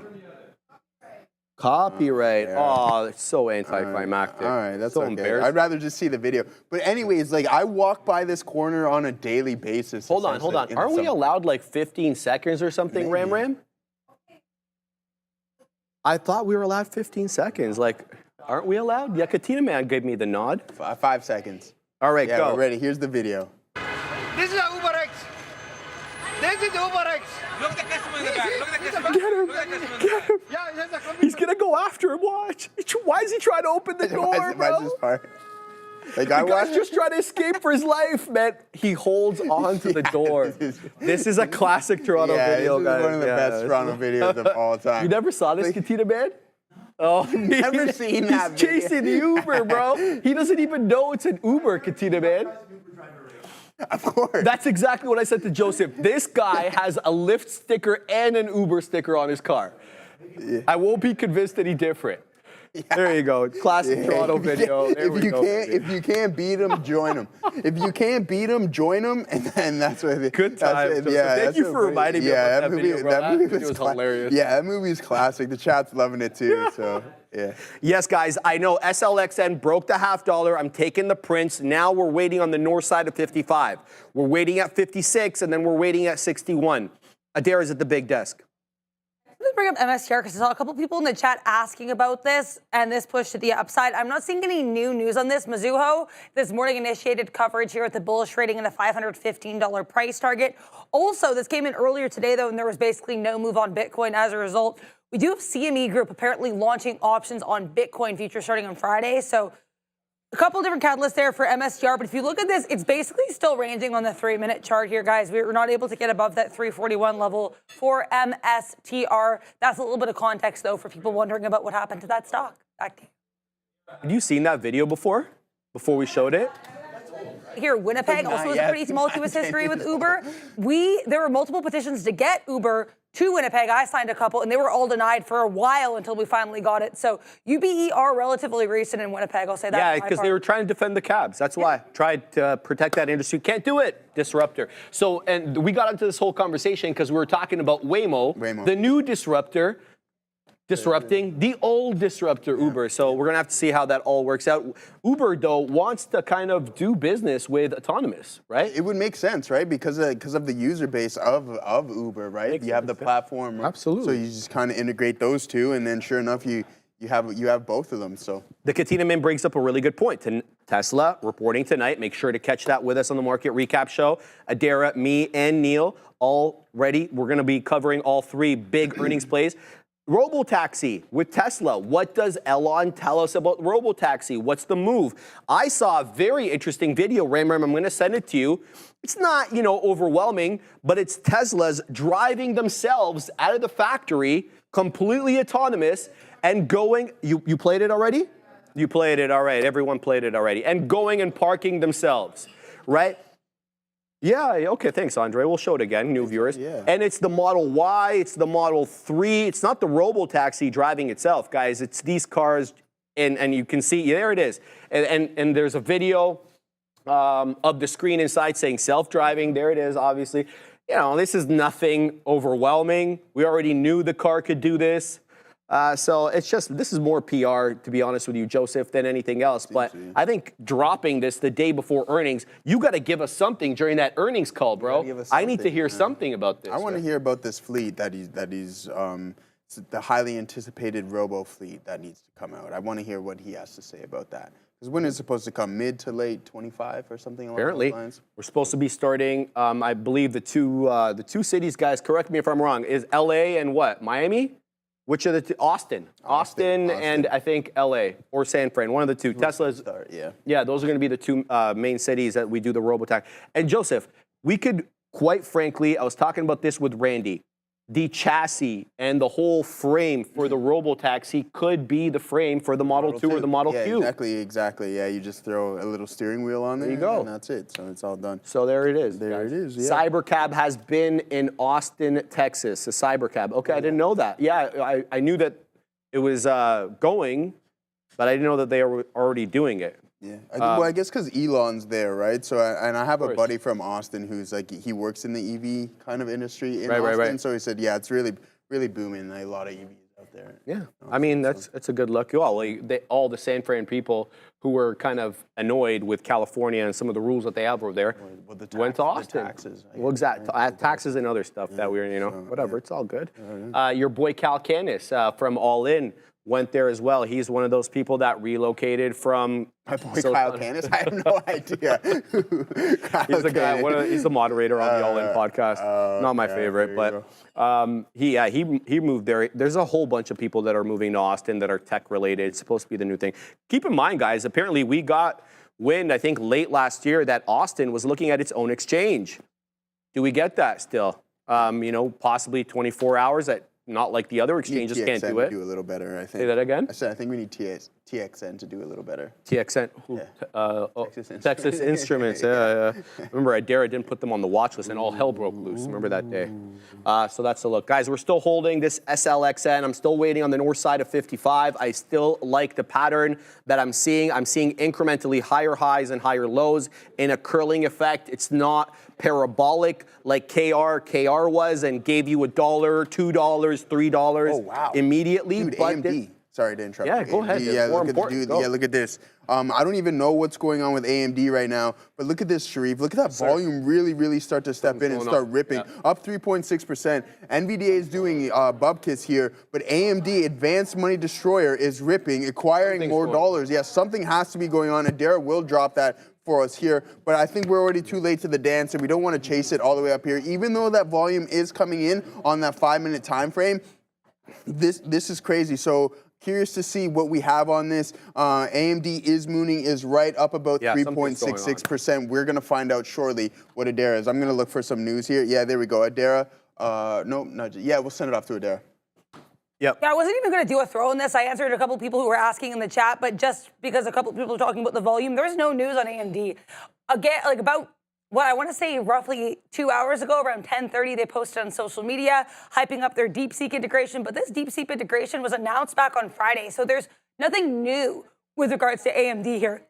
Also, you'd think the fact that we have Howard Lutnick basically kind of anti-DeepSeek could potentially be a negative thing for AMD. Still pushing upwards. Regardless, it's just worth noting there's no specific news story on it beyond this company already being involved with DeepSeek via DeepSeek integration back on Friday before this thing even got all of that hype over the weekend. So that's all I really have for AMD, guys.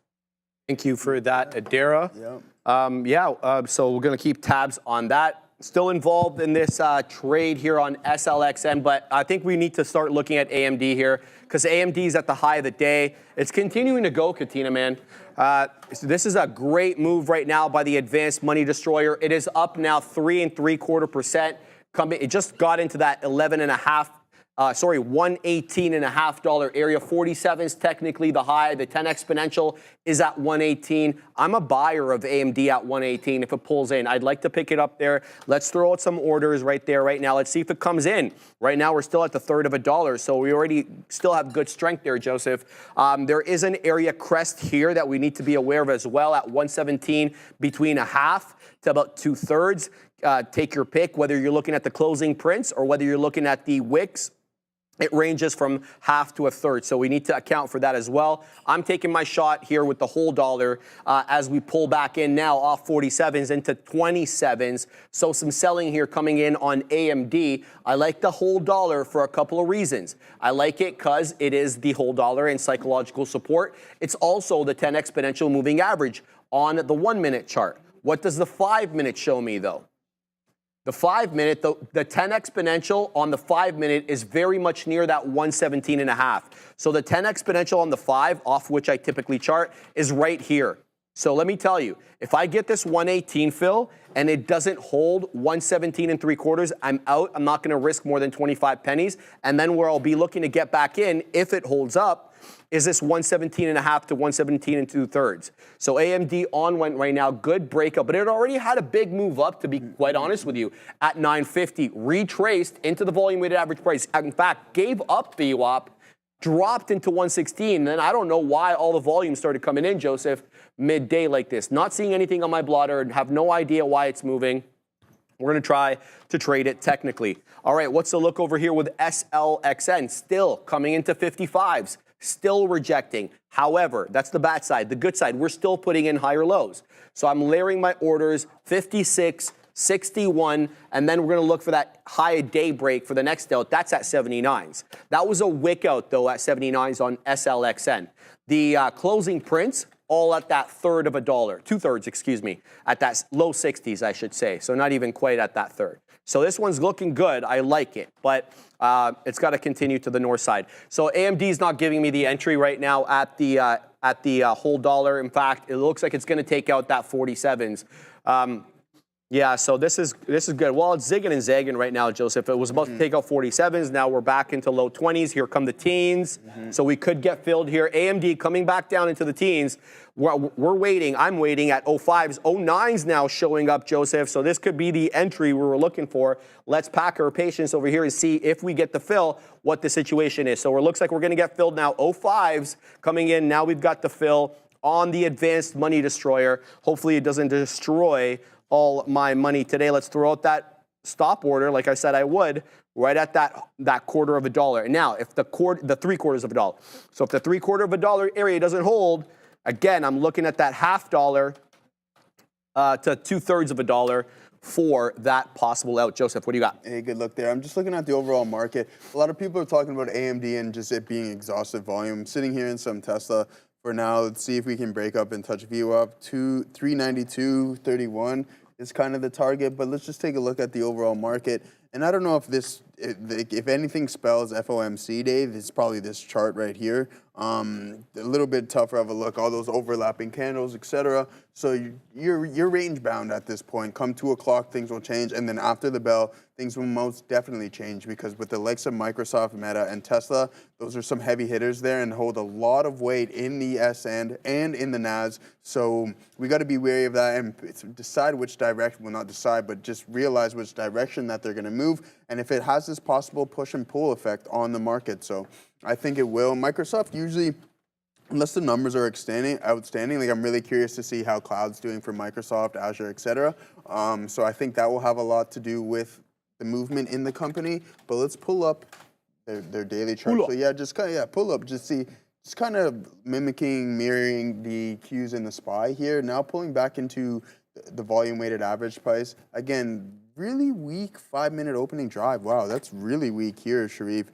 That 5-minute, for those 5-minute orb traders there, look at that range. It's quite hefty, but then we break that candle to the downside, pull back through the volume weighted average price, now putting in a consolidation phase and pushing towards some key support levels here. So that is, I don't know how I feel. Let's zoom out and see what we got going on from a daily perspective with Microsoft.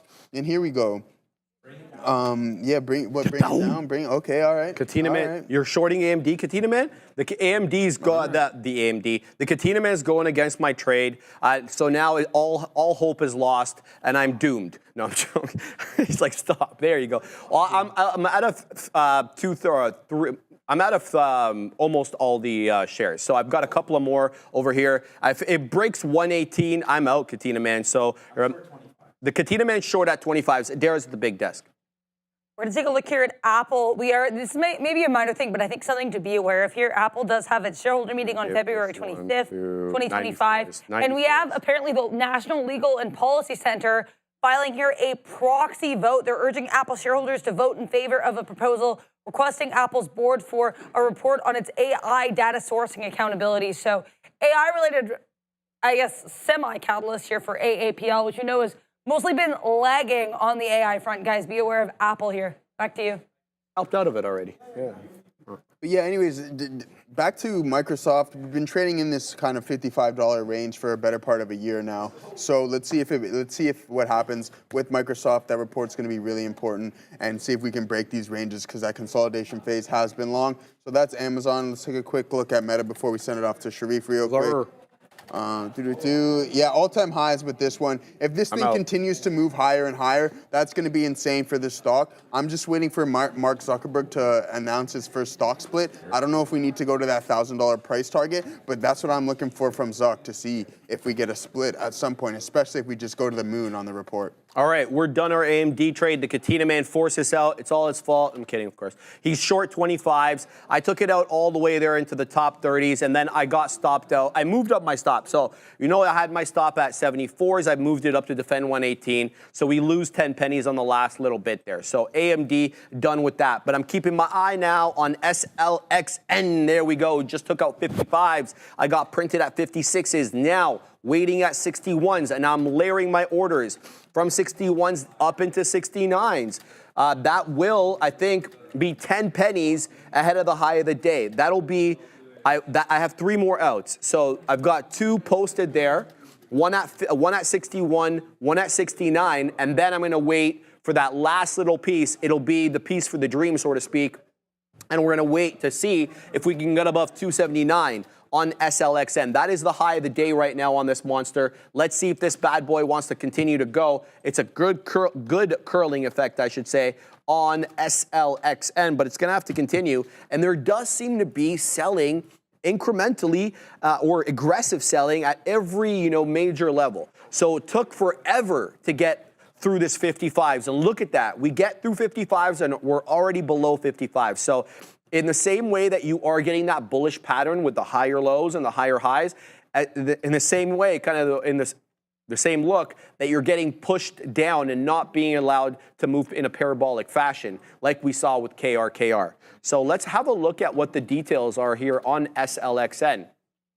Is there a heavy flow? What's the deal here? So it's a $10 million market cap. It's got about 219 million shares traded. Dang. The float is small as hell. So I don't understand why this one's not moving more aggressively. 3.5 million share float. Let's find out what the short float is on this one. Bad boy. SLXN.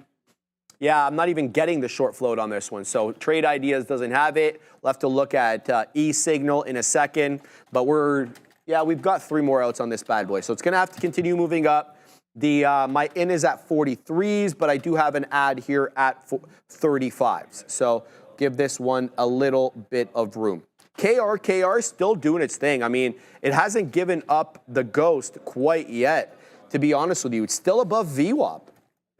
It is kind of putting a pattern that we've seen before, though, where it's aggressively lower highs with kind of a flat bottom around 10 bucks. You do have breaches of the $10 area, but they're very superficial and very transient. You get above it quickly.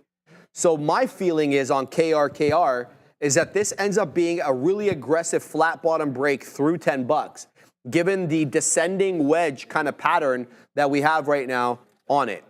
It's up 144%. It's above VWAP. It's a good look. Everything's fine there.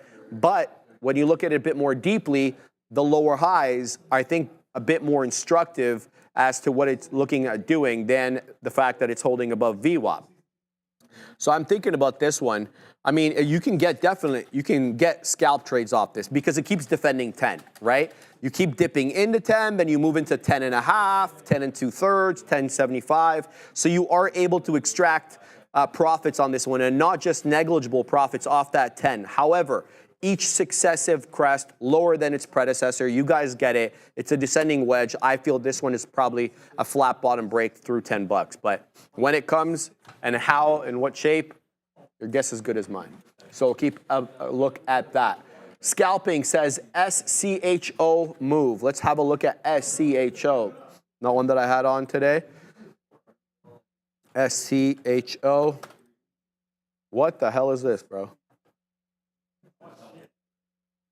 SCHO. No, Katina, man. It's barcoding. What is this? Oh, it's that's what. Yeah. Oh, I see. It is. I see that. Yeah, thank you. So this is the fund seeks to track the total return of an index that measures performance of the short-term U.S. Treasury bond market. What's going on over there, Joseph? We got a $10 super chat, my guy, from Danny Nahaj. Sharif and Joe, just want to say thank you guys for all that you do and always responding to the questions in the chat. One more bang there. Thank you for the super chat. That wasn't who sent us all the money for the wings, was it? Was it Danny? I don't know. I don't remember. Maybe I think so. But yeah, I appreciate that. Thank you for the $10 super chat. Thanks, my man. We try to do our best here with answering the questions. You know that we will be trading at the same time, but we also want to engage with you guys. So thank you for that, Danny, and thank you for your participation. It goes a lot farther than you think. Remember those participation commercials? No. When we were growing up? No. It's like that would always motivate you to get out and exercise. It was like participation. Oh yeah. No, God, here we go. We need another video now. We gotta pull those up. Yeah. You guys remember those participation video? Katina, man, Neil knows. Yeah.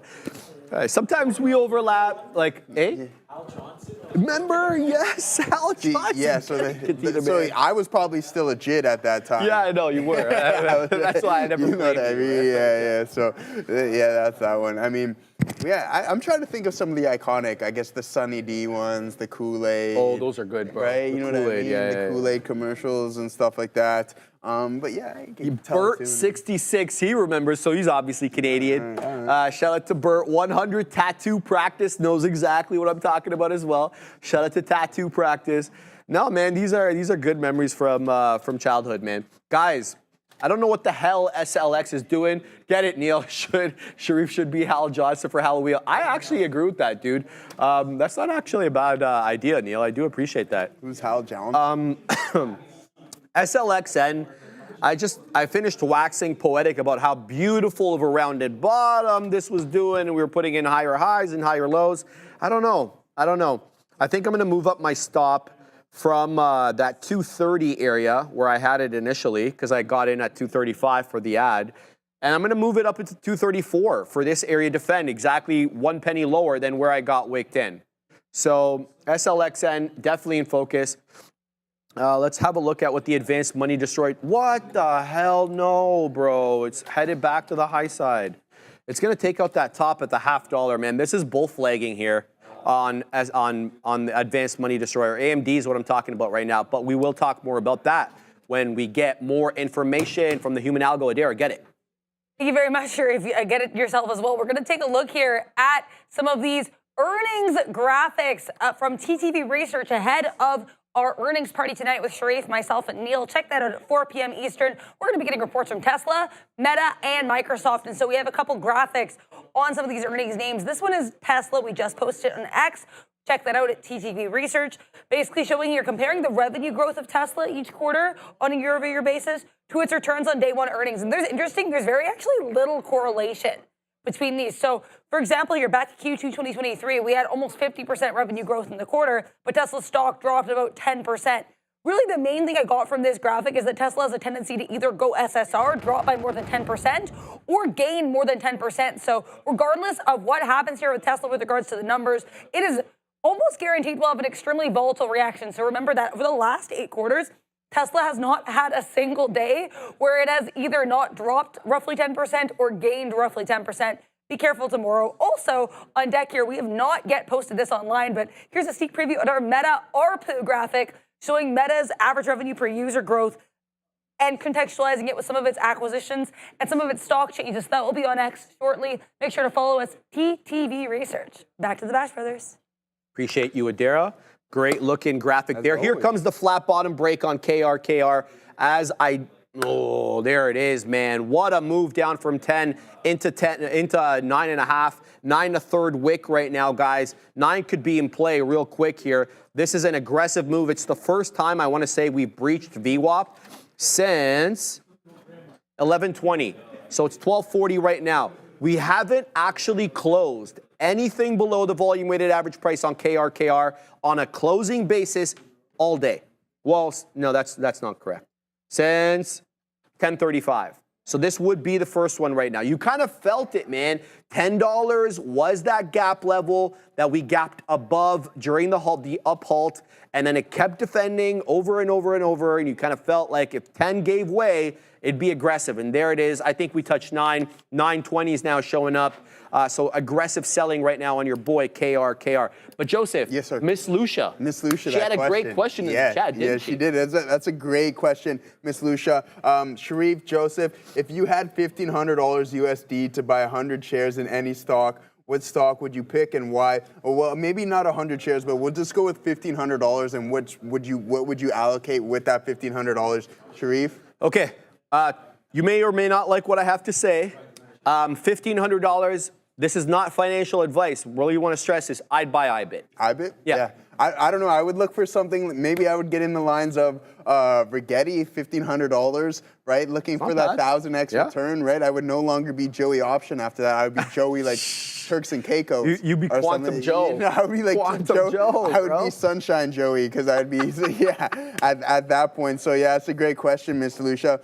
Sharif would go with the IBIT. I go play. IBIT. He go IBIT. Let's see what the Katina man would say. $1,500, one stock. What are you buying, Katina man? IBIT. He's going IBIT. I said IBIT, yeah. IBIT, all right, so the boys are going IBIT. Tomas, what are you buying? $1,500, one stock, all in. What are you buying? No idea. Punch in NVD. No idea. No idea. Yeah, I would go RGTI just for $1,500. Look for that 1,000 extra turn, and then yeah, Sunshine State on the way, my. I don't know, man. There is a senator right now who's floating a crypto bill. I forget her name. I think it's Senator Loomis. Loomis, thank you, Adara. Senator Loomis is proposing what we've been talking about for a hot minute, the crypto reserve, the National Crypto Reserve. I forget the exact details of the plan. I think she wants to buy $250 million per year for 5 years, sit on it for 20 years, don't touch it. Is that who Trump signed that executive order to? No, so that was David Sachs. Okay, David Sachs. Yeah, so he's the crypto and AI czar. Okay, so he's another guy on the All-In podcast. So they got to analyze it to see if it's worth doing this. Well, I think what they have to do for the crypto reserve is it's got to go through Congress. Okay. So that's why she was proposing the bill, right? Because she's a senator. So she goes through the Congress there, and then if it passes the House, then it finds its way to the president's desk, and he signs it and becomes law.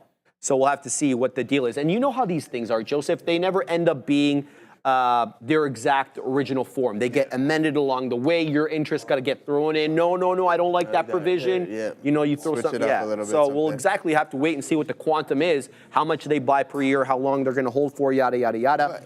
But it's floating, Joseph. I think it's floating. It's definitely in the air. When the news comes out, it's either going to be positive or negative. I know that the states already have about 250,000 Bitcoin that they've confiscated from criminals, etc. So I don't know, would they include that? 20 billion. 20 billion, yeah, okay, so notional on that. So would that go to the reserve, or are they just going to start something new? Make it part of it, all right. Yeah. So I know I heard something thrown in the air there, like 1 million Bitcoin they would want to have in the reserve or something like that. So it'd be something like 5% of total Bitcoin, which is absolutely, I'm down with that, bro. I'm down with that. So we'll have to wait and see, obviously. You know, this is probably not going to be an easy endeavor. I mean, I'm assuming a lot of senators are going to say, what's the value other than capital appreciation? This thing doesn't pay us a dividend. It doesn't, have any sort of income generating value like real estate. So I'm assuming you're going to get those traditional criticisms of Bitcoin that we've been hearing for years and years and years, and yet it still averages 60% year increase if you average, obviously, since its inception. It makes it, obviously, a bit of a tougher challenge, but I think that there is some momentum right now with the new administration, with crypto in general, so we may get this. Who knows when it actually gets tabled and when it becomes law, but we know how these trades work. You don't punch in after it becomes law. You punch in before, anticipating the move. It's buy the news, buy the rumor, sell the news, so to speak, right? So we'll obviously report on that, and I'm sure there'll be lots of stuff about that media. Ruth C. Sharif, why would you pick IBIY over ARKB? IBIT, you mean? I think that's what you mean, over ARKB. Look, it has. So I don't even know what ARKB. Which one is that? ARKB. Okay, that's Kathy's. The fees. Management fees, yeah. Management fees are a little bit higher, I believe, at ARK. Shout out to Kathy. She does work, Katina, man. So. Yeah. Kathy. Look, I don't have any problem with ARK. You just charge too much money. Yeah. I like you. I know. The Katina man, yeah, he's good too. He says hi. She says hi, Katina man. All right, I gotta go. I'm gonna shut up. But no, but seriously though, all right. Seriously though, I think just IBIT, you get a lot of liquidity in that as well. That's why the grayscale ETF fund, the trust, didn't do so good because the management fees were higher than the rest, right? UBTC? Yeah, exactly. So that's why IBIT has the lowest management fees. So that's a big thing. And at the end of the day, do you want to be paying management fees? No, not really. So. Yeah. All right, there's the big desk. Keep an eye here on NVIDIA and some of these other AI plays. Goldman Sachs now chiming in on that drop we had on Monday that was motivated by DeepSeek, saying that basically this sell-off was apparently just a correction and it's not a start of a bear market. So Goldman Sachs saying that the DeepSeek sell-off is not too much to worry about. But now we actually have another catalyst coming in literally right now here. New York Times reporting that OpenAI says DeepSeek may have improperly harvested its data. We actually had Financial Times reporting this morning. This is not a new catalyst, but New York Times recirculating it. Sometimes we know that when headlines come out again, even after they've initially broken, they can make moves. So just be aware here. This New York Times now recirculating an older headline. OpenAI is saying that DeepSeek may have improperly harvested its own or OpenAI's data there, so be very cognizant of that. With regards to going back here to the DeepSeek Goldman Sachs take, we also had Nicholas Taleb, who's the author there of The Black Swan, which is about outlier events in the market, saying that his opinion is that the NVIDIA move actually could signal something bigger. So we'll have to wait and see here. But DeepSeek certainly still on watch today, guys. Back to you. $1,500, buy what Nancy buys, says Joseph. I mean, I don't think that that's such a bad thing. Let's see how her ETF is doing there, Katina, man. Let's find it out. Let's bring it in over here. NANC is a ticker for anybody wondering. It's a little on the nose. Unusual, subversive ETFs. It sounds so ominous. Look at that thing. It's up and to the right, bro. All right, can we get a weekly on this? We need to show more than just a year and a half. Nancy's a hell of a trader. We're all just playing for a second. Can you look at that chart? Look at the chart, dude. She is an excellent trader. Why am I not long this stock? This is NANC. Obviously, it's an ETF. I don't know what the management fees are. I have no idea. Here's what the description is. It's got, what's the market, how much AUM does it have? Let's see. All right, I'm not getting a whole lot of information. The fund seeks to achieve a long-term capital appreciation. The fund invests in equity securities of publicly traded companies that sitting Democratic members of U.S. Congress and or their families also have reported to have invested through public disclosure filings made by such congresspersons pursuant to the Stock Act. Okay, so this is not just Nancy's then, is it? This is, it looks like, well, maybe they just follow what Nancy does. I haven't looked to see exactly if they buy and sell with her 13Fs or whatever they file there as Congress people. But this seems to be, Joseph, apparently it's all of, or not all of, but Democratic members of the U.S. Congress. But look at that chart. That is the Nancy ETF. Yeah. I mean, what are we up? I know where my 1500 is going now. It's going into Nancy. It's going. So March 2023, if you put your money in March of 2023, you're up at the highs there, 80 1/3%. That's not a bad trade. Obviously, it's a little bit of time that's elapsed since then, but there you go. New information for you, Nancy. Let's see what everybody said in the chat. Pacific, SIXN now in consolidation phase. SMH failed the original breakout. So annoying. I'm sorry, brother. Magic Mike. Now, how would you see them saying it is not a bear market? Now, how would you see them saying? What do you mean, Magic? Explain that a little bit more. Shout out to Big Spile. Bringing that compared to the S and I don't get it. Nimrod. You guys missed 2 of my super chats today and yesterday. Maybe you'll see this one. Which radar software are you guys using to get all these awesome small caps? One software platform, my man, it goes by the name of eSignal. And we are sponsored by them. They're a hell of a software over here. Let's bring it in, show you exactly what I'm talking about. Okay, move, advertisement. So this right here are my small cap gapper trades from yesterday. Over here, you'll see my Mag 7. But you get a bunch of stuff, man. You can have your watch list over here. This is all live data. You can have your scanners. You know I'm using my scanners constantly to scan for these small cap gappers. Katina Man wants me to show something. What's up, Katina Man? So, where it says hot list? See where it says hot list.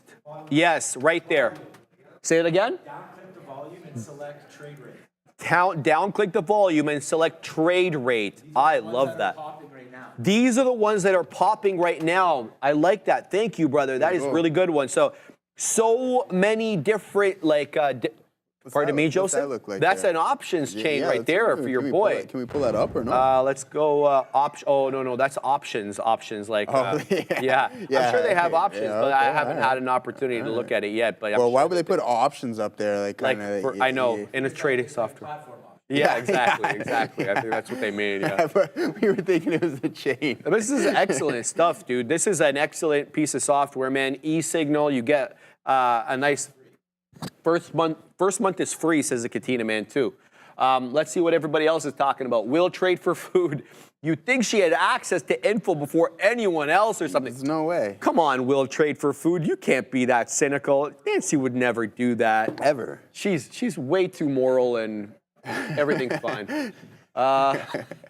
Magic Mike. Adara just shared that Goldman Sachs said it is just a correction, not a bear market. Yeah, I mean, okay, so what was your first question? Let's go back to that. He was saying, how would you see then saying not a bear market? How would you see them saying, yeah, I get what you're saying. No, it's definitely not, brother. I mean, you can just have a look at what we've been doing. Nimrod, you didn't have to super chat again, man. I do appreciate you there. I did see your earlier super chat or your earlier question. We missed it at the close yesterday, right? When we were signing off, he posted it. Katina man, Joseph, BNZI, guys, is breaking out again. Bonsai, I should call it that. I don't know why I'm not calling it bonsai. I like bonsai trees. Yeah, bonsai trees are cool. Yeah. This one's a bit of a bamboozler for me, though, because I tried to base my initial entry on VWAP, and this one hasn't really been respecting VWAP on the 5-minute. It's been putting in higher lows, though. For now, it seems like it's getting some support up that $1.75. I could absolutely be persuaded to weasel into this at that $1.75. That's exactly what I'm going to do. I'm going to try to catch this off a retracement. Let's sit here at 76s. We'll see if we can pick up some off there on BNZI. It's putting incrementally higher lows, but it's not respecting VWAP. It's above VWAP, so it doesn't break my rule to enter the trade. But I'm not going to base the entry off VWAP. So that's my look there. Shout out to Tisha. She's looking at the same thing right now. Yeah, BNZI looks good, Tisha, but it's the good part about it is the trend is there with the higher lows. The bad part is the moving averages, the VWAP, yeah, not really factoring too much into that today. SLXN added, guys, at 40. Now we're moving back into 48, so we defend that mid-30s area, 35s. I'm still holding some sharage here, and I added over here, so we've got more. So I'm going to look to take some out at 52s or 53s, just to de-risk after that initial add on SLXN. Let's see what this one brings, Joseph. What do you got? Hey, good look there. We got some Tesla. We finally got something to start working out for us on the session there, Sharif, but then we got stopped out break even. So here's the Tesla trade. Let me zoom in and see what we got going on. Picked the bottom, took the majority off. I still had about 45% here, but now pulling back into those ranges. I mean, tough day in the tech world. It is one of the worst performing sectors here with NVDA giving back all its gains from yesterday. So a little bit tougher of a look there. Let's pull up NVDA and just take a gander at the consolidation phase that it's been putting in. So it's going to break one way or the other. It's just to determine which way the volume steps in and then take it from there. But here we go. We'll zoom out here. We'll go up to a higher time frame to see what we have. And just look, okay, so big sell-off. This is where we were down 17%, and we're not too far off of that right now. So this was yesterday's gains, what we recovered, up about 7% at the peaks there, a little bit more, and then now back into the middle of that range, about sitting at 122.85. Now, I think that this consolidation phase right now that we are seeing is going to be really key, because if we decide that we want to go higher, you're going to see the volume step in on either direction. So you got to keep an eye out for that, because I know I will be, and I'm really curious to see, like, again, it's the same narrative. I don't know why NVDA has been drastically hindered. Like, I get it. We still don't know 100% about this DeepSeek, and people are like, okay, well, now we don't need as much computing power. We need to have all this capital expenditure on these chips, but again, did it deserve to be down 17% at the lows? I don't know. We still need to use these chips. It's still the best chip on the planet. And one thing about Stargate, too, that I heard that was relatively interesting is that these guys are essentially have pretty much on pre-order 2 million chips, and only about 6 million of these things have been made. So that's 30% of the inventory of 2025 going to Stargate, which is really key. So what does that leave for a supply aspect? Yeah, right. That's Good huge. point, bro. Yeah, that's huge, right? So again, the demand is still there. I think it's just the market always needs something to react about, and I think that's just a case here where we kind of overreact and puts in some possibly really good buying opportunities in NVDA. We're getting movement here on SLX, and something's going on. It's breaking out. So a buyer of note is really pushing this up. We're long 41s. We just got into 60s. I'm waiting at 61s. We wicked off 60 and getting nothing. So we are unable to get through this area crest again, or at least momentarily, showing me 58s. 59s now on the ask. Now we're getting more orders coming in as the activity level increases as we come into technical areas of resistance on SLXN. I'm thinking about moving my order down, but when I've done that in the past, I've always regretted it. So I'd let this cook, you know, whatever. If I get the fill, I get the fill. If I don't, fine. That's kind of the nature of trading. I'd like to be able to pick it up at 61, and then I'm waiting at 69. So rejecting this level for now, kind of predictable because we had rejected it earlier. Whether or not we get continuity this time around, your guess is as good as mine, but there was aggressive movement here and aggressive buying through that 38 penny hold. So I've added, I think, opportune areas today. I had initially bottom wick over here and then kind of like within the mid of the trough over here, but the prints to the north side, a little bit harder to get, especially since I'm waiting north of 60. Joseph. Yes, sir. RFK is currently testifying at the Senate. Oh, really? Yes, and I don't say that because to create just conversation for the purpose of creating conversation. Your boy's long MindMed. I've got a nice trade on MNMD in the swing. It's kind of a lottery ticket because I think it lives or dies whether this guy gets confirmed or not. He's shown his interest in some of these, what he calls alternative treatments to some, main ailments in society. PTSD, depression, PTSD, there's lots of these. He doesn't really want to go through the pharma route, very distrustful of pharma. And he wants to go through a different route. And some people support that. Some people don't, obviously. Some people think he's a hack. His own cousin, Carolyn Kennedy, came out in a video I think she dropped a couple of days ago on social media, just talked bare smack about him. They're first cousins.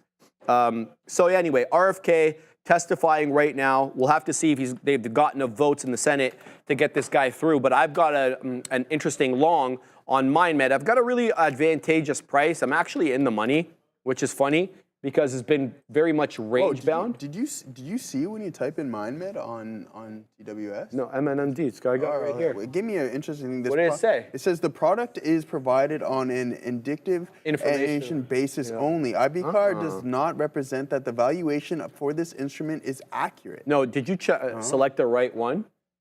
Click it again. So just go back in, type it again. Yeah, because you're not getting MNMD. Is that MN? Oh, MN. Yeah.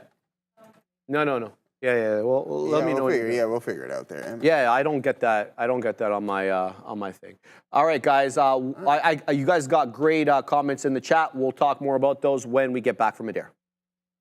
We're going to do our little crypto segment here in the afternoon, and we haven't really talked about this earlier today, so other than when it first came out this morning. So we're going to talk a little bit about truth.fi. Do not Google TruthFi. That is a different website. I did find that out the hard way. But truth.fi is apparently the natural extension, according to Trump Media's spokesperson here and CEO, basically saying that this is the extension of Truth Social. It's called Truth.fi, and it's a financial services platform. It's going to allow people to focus on crypto and customized ETFs. And apparently, it's actually the company's board has approved a $250 maximum investment here at Charles Schwab in order to kind of start this up. And the funds might be allocated to some separately managed accounts, customized ETFs, Bitcoin, and other cryptocurrencies. That's according to an SEC filing. And here's the statement from Trump Media CEO and Chairman Devin Nunes calling Truth FI the natural expansion here of the Truth Social movement. They began by creating a free speech social media platform, added an ultra-fast TV streaming service, and now we're moving into investment products and decentralized finance. So Truth Social going from the social media and TV aspect now hard into finance. Interesting look here for DJT. So I think in the crypto space, it's worth noting that could be a competitor pretty soon here. Now we also have Ethereum on watch. I wanted to look at some crypto platforms that weren't Bitcoin, and I want to continue to talk about how weak Ethereum has been in comparison to Bitcoin. With Bitcoin having these new all-time highs, Ethereum double tops here in December on the daily, then starts making lower highs, lower lows. We're right now trying to hold on to that 3,100, but if we have a drop in the market on Fed, as we just had a market-wide drop here, be cognizant of ETH. I'm also seeing a story here in NVIDIA. Bloomberg reporting that Trump officials are discussing tightening curbs on NVIDIA's China sales. So we have that drop in the NASDAQ and in NVIDIA.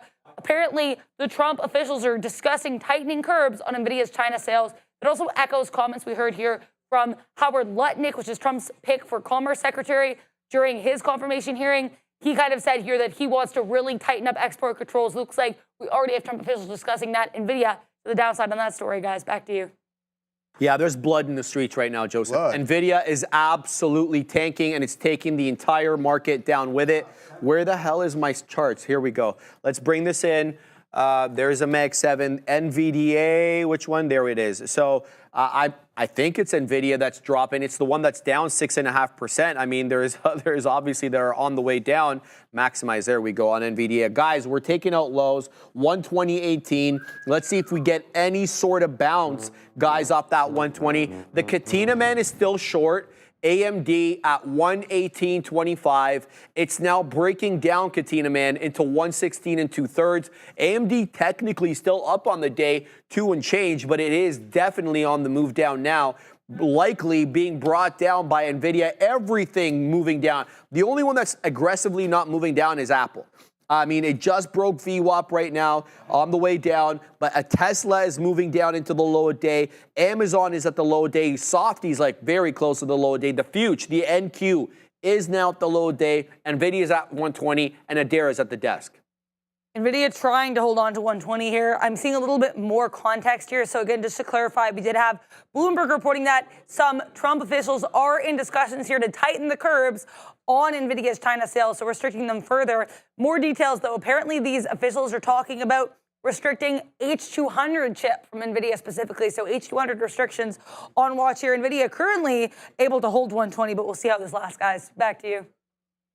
Thank you very much, Adara. That 120 level for now, Joseph, getting defended, and it probably behooves us to load up. Oh, I got long BNZI there. Okay, I like. All right, we're going to leave KRKR up on there. That's AMD. Let's go right beside AMD. That's Taiwan Semi getting shellacked as well. But we're going to load up NVIDIA so we can have a look at the book there. So the book is flying. As you can see, that's a whole lot of action right there. That's a hell of a trade for anybody who's picking up that mean reversion off 120. I don't know if the guy behind me picked it up, but he saw it. I heard him call it out. I'm talking about Obi. He is the one, Kenobi. 120 right now, getting defended. Still down 6.5%. There's the dollar off 120. Let's see if it continues into that 121. There's the $1.25. Do we get $1.33? I'm getting my auctioneer. There's the $1.33, guys. So a good bounce back off that technical area of psychological support. I'm talking about that 120 level on NVIDIA, Joseph. Is this just a momentary bump before we make a new low and we end up giving way at that 120 level? It feels like it, man, because, you know, even bull flags get retracements. Bear flags do the exact same thing as well. Yeah. So this is a lot of blood right now. 6% yet again here on NVDA. Joseph Wilson. Yeah, good look there, my guy. So yeah, the volume really stepped in, Kyle. Yeah, huge volume spike. It was only a matter of time. That price was starting to compress, and I mentioned time and time again and throughout the whole session on NVDA, watch this consolidation phase and then follow the volume. I did not. I took too many stabs at it. But then we have this outlier stock here. We have all the tech selling, but then we got the folks over at Starbucks ordering whatever they may be ordering as the stock continues to be trading higher here. SUBX. Sorry, SB. SBUX. I like. There we go. So yeah, continuing to trade higher, up over 7% on the session, closer to 8 now, 7.9% on Starbucks. Outlier stock here on the session. They reported earnings last night. We're all aware of that, and continuing in that strength here is Starbucks as the rest of tech is continuing to sell. Sharif, you did say something though. Yes, sir. You're like NVDA 120 bounce, and what happened? Almost to the penny. Oh, here it is. Bounced I off gotta of interrupt. 120. Sorry. Here it is. Trump officials discuss tightening curbs on NVIDIA China sales coming vis-a-vis Bloomberg news. Be careful. We've been bamboozled by Bloomberg before, but that is the headline that we're getting now. The Orange Man and his officials looking to tighten curbs on NVIDIA's China sales. I'm just reading it as it's written. I wouldn't have written it this way, but there is the headline. That makes a lot of sense. Yeah, so we'll keep tabs on that right now. There is the headline coming out of NVIDIA. Still defending 120, Joseph. I didn't mean to interrupt you, but no, okay. I got that. I had a disaster going on right now here, guys. Okay. Yeah, I've been there, baby. All right, okay, we're good to go. No, I mean, you said 120 bounce. Yes, we should be good now. 120 bounce, almost to the penny there, my guy. So nice call. Let's see, 120.06 seems to be the low, as you mentioned, that 120 bounce, and now starting to recover. So that volatility really stepping into the market. But I mean, do you expect anything else from Donald Trump after what has happened? No. Over 500 billion of market cap removed from NVDA here. This is a threat. This is AI warfare right here going on. Economic warfare. The Chinese have the ability to create DeepSeek at a fraction of the cost. Now, do you think that Donald wants anything to do with NVIDIA sending chips over to China? That's probably well not. Said, Joseph. Probably not. No. Quite frankly, and it strengthens his negotiating position. We already know he's going to meet with President Xi, if not really soon, and maybe in the not too distant future. Already had a conversation with him, I think the day of inauguration, if not the day after. So he wants to strengthen his hand when he meets with Xi. And what better way than to be dangling these advanced chips? So be like, yo, I'll open it up, but you got to give me this, and this. Right? So we'll have to see exactly what Donald Trump's cooking over there. But that is the headline coming in, guys. Trump officials discussing tightening curbs on NVIDIA China sales being reported by Bloomberg. That came in at 108, but we saw the price action really take a big move down. I'll tell you exactly when the market reacted to the news. I see it at exactly 101. That's when we got that big volume candle and price action candle dropping below that 123 level and bouncing off that 120.50. So far, you had a $2 banger if you picked up that 120 area because it gave you 122, almost in a quarter. It's still back above 122, Joseph. So this mean reversion trade looks like it's still playing, but there is an area trough over here at 122. So a previous area of technical support. Lo and behold, we're at that same area of technical support that we bounced off of at 12 o'clock, and we're having trouble taking 122. That's what we mean when support flips to resistance and vice versa. Good look right now. Whoa, SLXN, yes, bro. Look at this thing go. Damn. Look at this thing go, bro. SLXN, and there is the trade. We're done the trade. Larry, your order is, baby. SLXN just took out the top and then some. We had 79s HOD, 86, and now I'm done this trade as it comes down aggressively into 70. Shout out to SLXN up 102%. Great flat top break. What I really liked about this look was the higher lows, guys. So good trade here on SLXN, but we're all done there. Let's look for the next one. I got to let you guys know, FOMC, baby. Coming out today, the interest rate decision expected at 2 o'clock. Jerome Powell will be coming onto the mic, Papa, as we call him around these parts, will be coming onto the mic at 2:30 to give his statement. The prepared statement is always released ahead of time on the FOMC website at 2 o'clock. So if you want to hear what he has to say before he actually reads it out, it's available on the FOMC website before that. Then, after he reads his prepared statement, in case you haven't been through one of these before, he is asked questions by the media, and that's when the curveballs can come in. And the things that we may not expect and the wild card, so to speak. So it's all ears once he starts taking those questions, because everything else has already been telegraphed. The interest rate decision we get at 2, and the prepared statement we also get at 2. We'll also be covering it.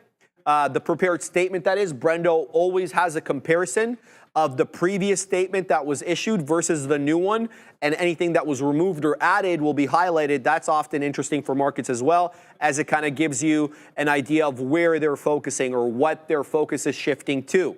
So FOMC coming up 2 o'clock. We're going to be sending it to the big boys early today at 1:45. That's half an hour from now. Big day today on these markets. I want to hear, Joseph, what he has to say about tariffs. They're going to ask him that question. I mean, they'd be negligent not to ask him how do tariffs or the proposed tariffs affect inflation. Okay. Joseph, it's the 29th. We're going to get slapped with 25% in a few days. That's on. February 1st is on. Well, that's why our good buddy Dougie there called the snap. Big Dougie. Called the snap election.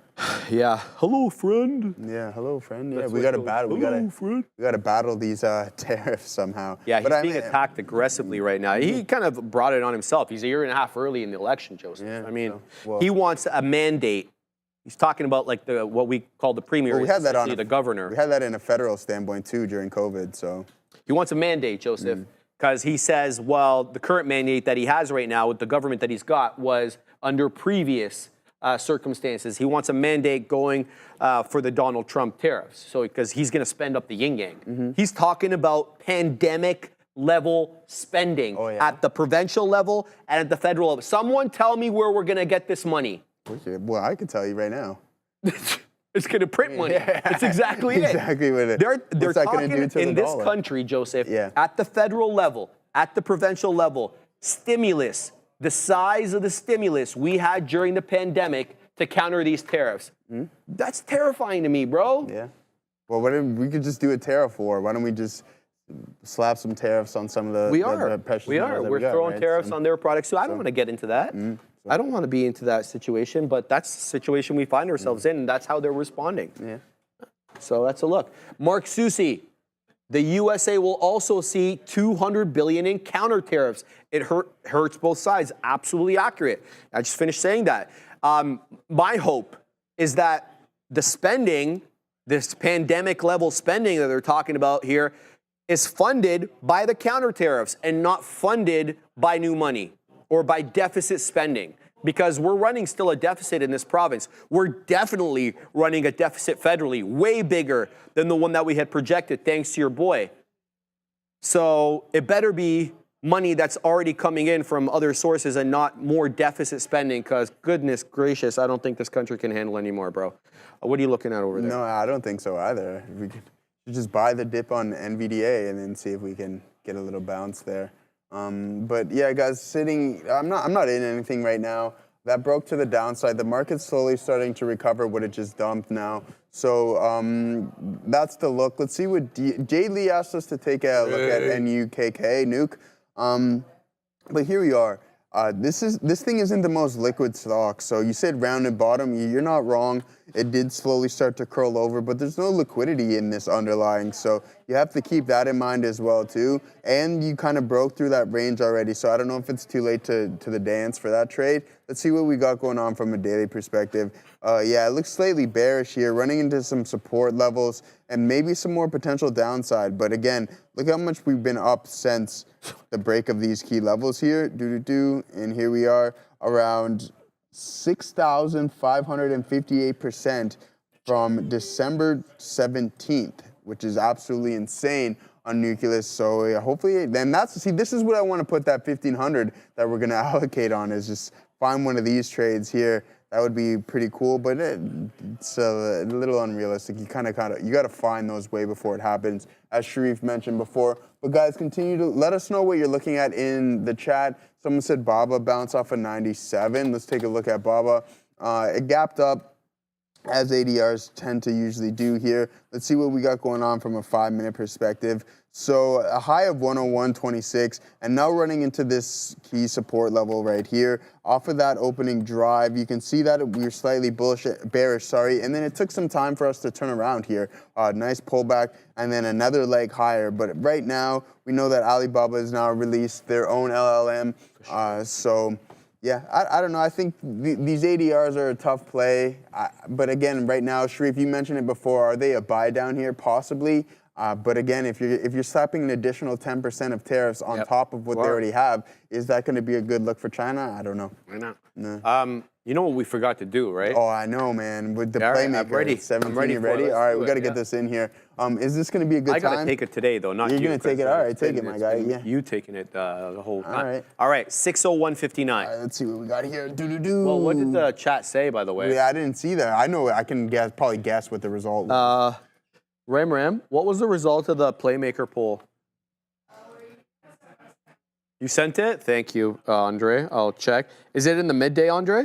Okay, doing it right now, my man. All right, so Joseph, let me know when you're ready, brother. Yeah, we're ready to cook, brother. Ready to cook. 601.52. 601.52. There we go. Stop loss at 652. 52. And we're taking profits at 603.52. 603.52. And it was overwhelmingly long again, 2/3 to a third, 65% long. 18 in there, guys. So we're not going to be in this one for too long. Here's the results, still positive. Nice equity curve there, guys. But some big drawdowns in the Playmaker poll. Let's see if we get that bounce. It's going to be really intense because that volatility might start to kick in.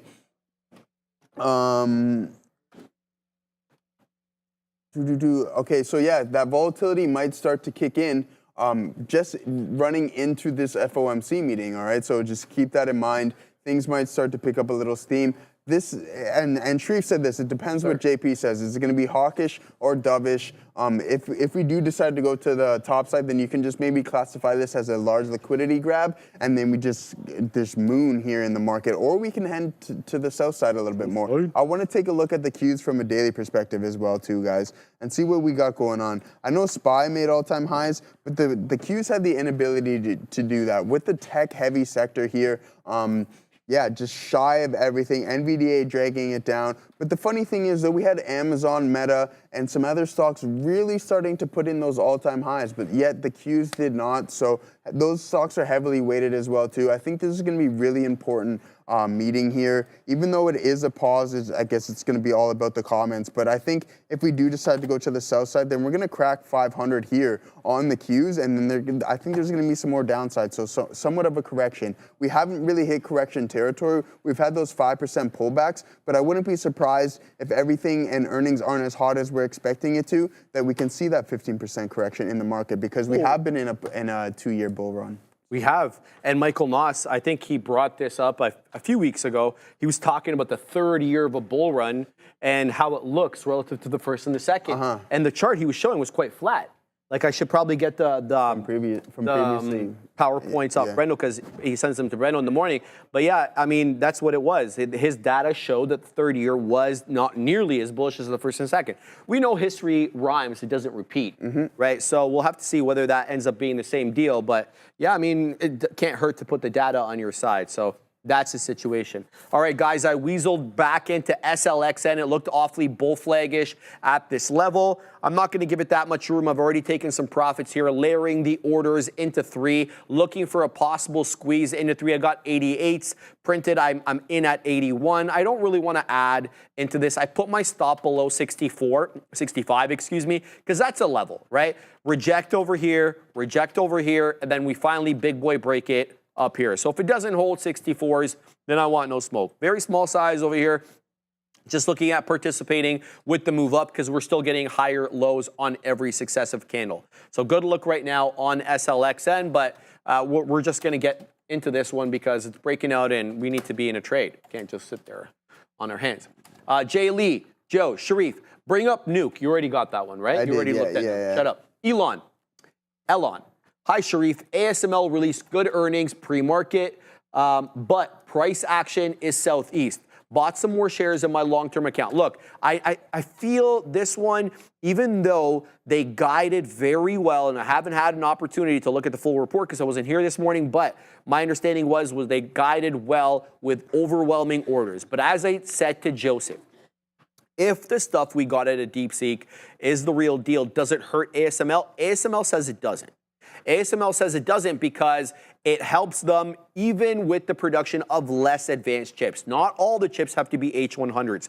And now, if we've set the precedent that we can use H800-like chips, so in other words, not the strongest or the most advanced, well, then more people will likely want to buy the cheaper chips to build their models with less cost, less CapEx. We'll have to wait and see. But I think the market is cautious because of that whole thing, because of this whole thing with chips and whether or not the CapEx required previously or thought to be required will actually be, in fact, what is required. So I think the market's looking at their guide with a little bit of suspicion. At least that's my inclination. Again, haven't had an opportunity. Traders, yeah. Yeah, I haven't had an opportunity to look at the entire report today. ASML did gap up. It's still up 4 1/3, but it's down almost 2% since the bell rang. It's down 1.9% since that bell rang. So not a good look, obviously, price action wise, but we can't look at it from such a narrow lens. You know, ASML is an investment, but back down to 713. What does this do for Sam Altman and company now that you can potentially be extremely overvalued? The chips? Yeah. Well, I mean, like with DeepSeek and everything, do you think that this puts Sam Altman, what he's been gathering, from that standpoint, do you think that OpenAI is now overvalued? I don't know. I don't want to put the pressure onto the software companies, because the large language model companies, because they can come up with something more novel, right?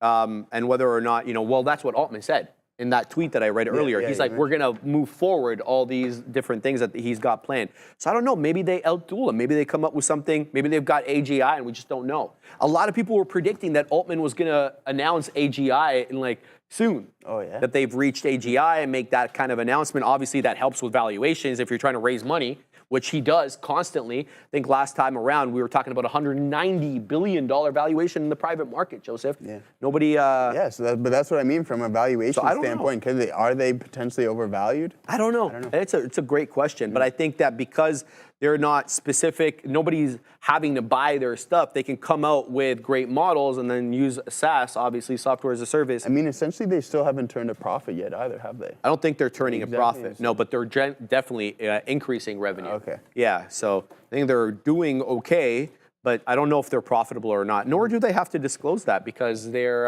private, they're right? private, Yeah, let me know what you guys think in the chat. I put up a new poll, though. Yeah, are you green or red? Yeah, it's a good one. I mean, seriously, though, throw it in there. Today's been an interesting day, no question about that. But I also want to hear what you guys have to say. Do you guys think that if this thing with DeepSeek is real, just use that as a supposition so far, make that assumption. If DeepSeek is the real deal, does it affect OpenAI's valuation? I don't know. I think it does, because R1 is essentially O1, but for free. And you know how much they charge you for O1? $20 a month. Oh. So I don't know. I think it does. I think it absolutely does, unless they can come up with a better moat to show that they're still ahead of the curve, that DeepSeek was where they were maybe last year. If they can do that, I think you definitely still have an advantage there. That's a good point. Yeah, put it in the chat there, guys. Do you think DeepSeek is legit or fake, or somewhat of a scam, or China's somewhat misleading there? So I think they are. Again, spending what you have these major companies. Yeah, you have these major companies spending billions, and then the Chinese turn around and are like, oh, hey, yeah, we do this for $6 million. No, there's obviously some things hidden under the covers here, sweeping some things under the rug. But I mean, the grand scheme of things, it does. I don't know how to put this, but if they can do it at that price, at what point it's open source, you have the ability to read everything that they did to construct this thing. So at some point you have to take it for what it is, and that is legit right now. So yeah, that's how I think. Yeah, let's see what people are saying in the chat. A lot of comments, man. A lot of comments. No. No. Huge, of course. Yeah. Yes, says one person there. Let's see what else. Even DeepSeek itself admits it's using the higher end NVIDIA chip.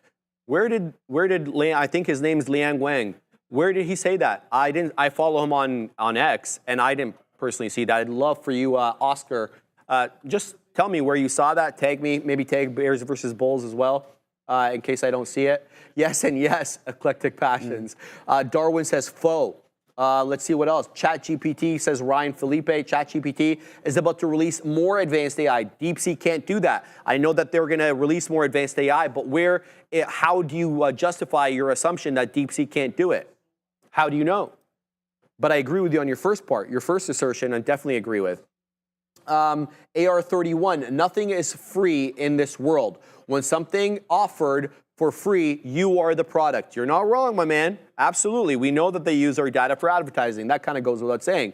You're absolutely right on that. Trade with friends. Yeah. OpenAI CEO probably pocketing all the money. He just started paying himself. I think he actually just took ownership in the company. He hadn't taken a stake in the company till then. I'm talking about Sam Altman. Dinkelberg, it could make OpenAI more valuable because DeepSeek is a national security issue. Well said, my friend. Good take there, Dinkelberg. That's what I've been saying about the economic warfare, right? All right, man. Adair's at the big desk. Keep an eye here on NVIDIA once again here. If you missed it earlier today, and I brought this to you right as I initially saw it come out, we did have apparently some reports from Bloomberg suggesting that Trump officials are holding early talks to restrict NVIDIA's China chip sending even further, actually, apparently specifically restricting their H200 chip. Now we have NVIDIA responding, saying that they're ready to work with the U.S. administration as they pursue their own approach to AI. So I guess NVIDIA is still trying to pursue its own approach to AI, but willing to work with the U.S. administration. I'm also seeing here Pfizer apparently on the move. Keep an eye on FI. Nice push up here with volume. I'm not seeing any news on Pfizer, but we'll keep an eye out. But it is pushing higher with volume, guys, right ahead of the FOMC meeting. Thank you for that, Adair. Yes, thank you for NVIDIA obviously having to respond. You're not going to hear them say, we're going to war with Trump. They're not crazy enough to do that. They're going to say, we're going to work with them. Guys, SLXN, bang! We take out the top at 3 there, guys. Good look right now on SLXN. Appreciated it, Dara. 317 HOD right now coming back into 3. We got into this one because it looked awfully bull flaggish, and it panned out that way. So pleased with this one. Looking to do a little bit better. Now, we're going to see what it does with 3. Does it do the dance with 3, or does it clear it and just kind of look at it as support? So SLXN on the move, above $3, high day, up a light 128%. I say that jokingly, obviously, but yeah, that's the look there. Let's see what else people are saying, man. Let's see over here. I think it's misleading, says Pilot Josh. What do you think is misleading, my man? The question? Or DeepSeek? Yeah, DeepSeek. How is it misleading? I'd like to hear your way. Wrong way. Happy New Year, China. Yes, it is Lunar New Year. So if you're celebrating, Happy New Year, Happy Lunar New Year to you guys. I think the Chinese markets are closed because CNBC wasn't doing international last night, where it usually broadcasts out of Asia. Alex Lowe, U.S. government will ban DeepSeek. The point is open source versus closed source. Yes, exactly. I talked about that at the beginning of the show. We've got your Raspberry Pi. You've got your Llama 2. That is what these new models are being based on. Those have already been trained. The money on them has already been spent by somebody else. You get to take the product there because they've made it open source. You get to build on it. That is the point. I 100% agree with you, Alex Lowe. Well said, my man. Shout out to Tisha. Short squeeze coming on SLXN. Yeah. We took that short squeeze, baby. What else go over here? Kling Daddy. In my humble opinion, DeepSeek is like Hindenburg. It was misleading and wasn't the real cost of their whole AI system. You're not alone in that thinking, my friend. Many people making that assumption as well. Many people making that assertion. Some of the people who are not making that assertion, NVIDIA. They say that DeepSeek was done using export compliant chips. Take that for what it's worth. Obviously, they have an incentive to say that because they don't want to raise the ire of the regulator who's going to start investigating their sales to these proxy companies, Middle East, right there. You know what I'm saying? Abhijeth Rao, you can't say national security issue for everything China does. Altman will face huge competition. You're not wrong, my man. No, that's a valid point. Yeah, well, absolutely. That's a legit valid point. I like that. But I mean, the terms and conditions are similar to TikTok. Did you read through the terms and conditions? I've seen them. They get to record all the keys and stuff. But I talked about that yesterday. If you don't want that as well too. Yeah, but if you don't want that, you can use the Perplexity. Perplexity allows you to use DeepSeek, and they keep all your information on their side, which is American, obviously. So yeah, you can weasel your way around it if you want. So the real question is, would China allow a United States platform in? They don't. In China? Joseph. Exactly. So there you go. You can't even open up. You can't even open up Google. You can't even open up YouTube. You're not allowed having Meta there. So why is it that this is going on over here, right? So I don't know. Like again, so yeah, that's my opinion, and that's what People have been calling about that for years. Donald Trump wants that. He wants that like fairness. Even Elon Musk has come out lately and said that if our country is going to allow your social media platforms to cook, why are you not letting ours? Right. So we'll have to see. I really can't wait for this meeting between Donald Trump and Xi and President Xi Jinping. It's literally it's economic warfare, man, to the fullest. Like it's Cold War-esque type stuff, dude, man. Joseph, and one thing, one thing that I was looking up as well, interesting is that, dude, I don't have a great knowledge about EVs and the vehicle game over in China, but you mentioned this and it was such a great point, and it just got me thinking, like, why aren't any Chinese vehicles allowed over here? Right? You want the truth? Yeah, you want me to get into no, that and it is very true. There is a reason why there's 100% tariffs, and I've seen multiple people talk on this subject, is that they would just blow absolutely everything out of the water on a quality and especially a price tag basis. Bang. Joseph, Jim Farley, the CEO of Ford, his daily driver is a Xiaomi SU7. How did he even get that here? How did he get that here? Well, he bought it. You can buy it and pay the tariff, Joseph. Okay, like you just got to pay the money. Double the amount of price. Exactly. Okay, they're not banned. They're just tariffed, right? Like who's going to want to? And the thing is, bro, I told you about what the social media people are saying, like the Doug Dumaros, the Marquise Brownlees. They speak very well about these Chinese EVs. And if you want to say, okay, China paid them, well, why didn't Ford? Why didn't the other manufacturers who they were reviewing pay them? What happened to Fisker? What happened to Fisker? They all but begged Marquise Brownlee, please don't review our car. Yeah, that's crazy. Right? And then he bankrupted the company. Yeah. So I don't buy the narrative that the Chinese are paying off the social media influencers, the reviewers. I don't buy that narrative at all. I thought if that was the case, then other people could have done it, and they would have spoken well about those cars. So that doesn't fit with me. Big smile, can't fit in no China. My man, you need to see what they've got available there. They got some big cars. China's not a small country. Adara's at the big desk.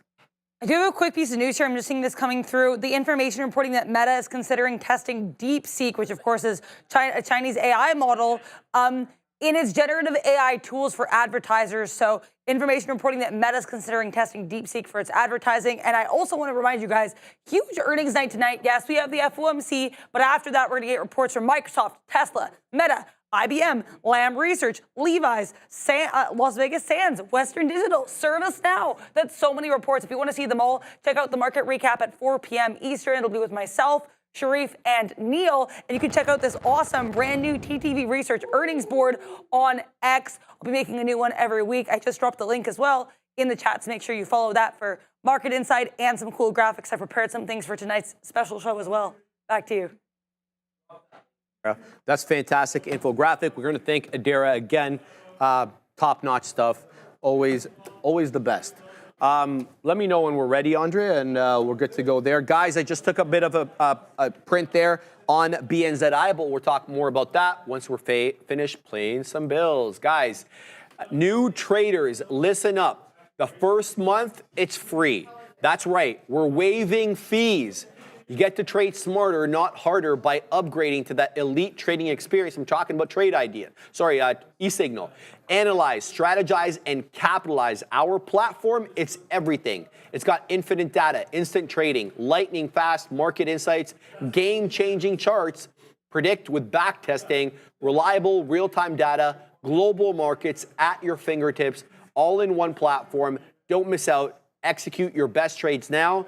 If you're ready to elevate your trading, scan that QR code, bottom right of your screen, or check out the link in the description. Shout out to the great folks.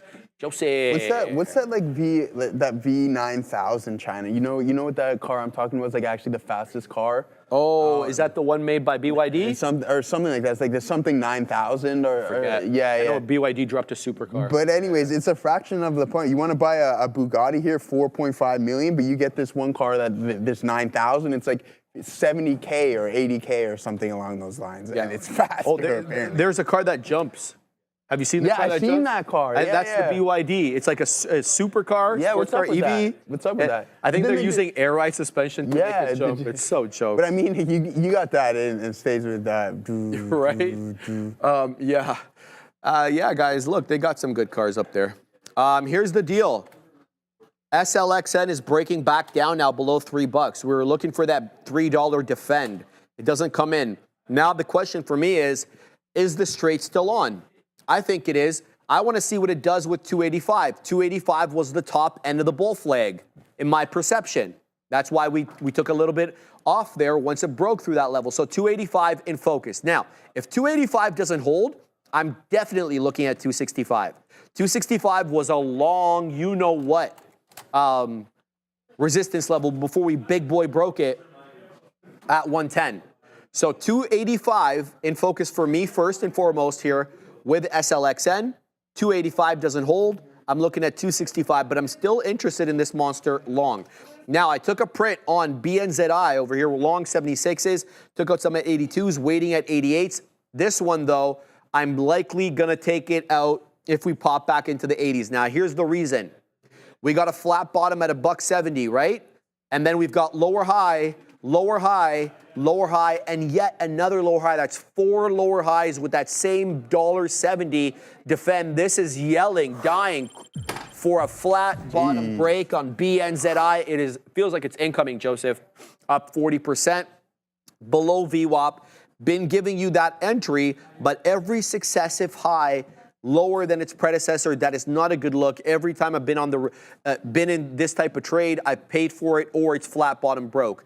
Case in point, KR. I told you that $10 level was the real deal, and look where it's at right now, baby. KR is now breaking below $8. So that flat bottom break came aggressively.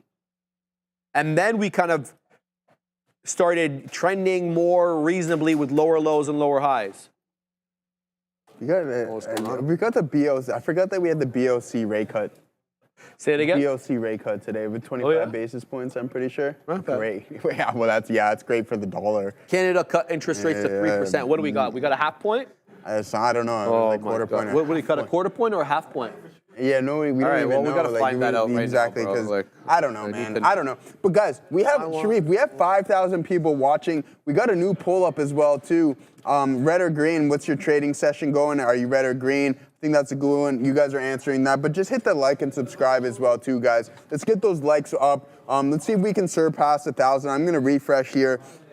And hopefully we can get back to that. So 537. Come on, guys. We got 5,000 of you guys there. We're only asking for 20%, 25% of you guys to hit that like and that subscribe. You're hitting those votes. So get those likes in as well, too. Does a lot for the channel and much appreciated. So coming up, Fed decision at 2 p.m. You know Brendo's got his slides going on over there. What happened?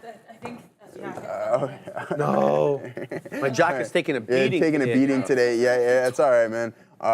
It'll survive. It's a tough. What is that? A North Face? No. All right. It's a China brand. It's bro. a China. No way. It's a Wow. China brand, oh, you're really.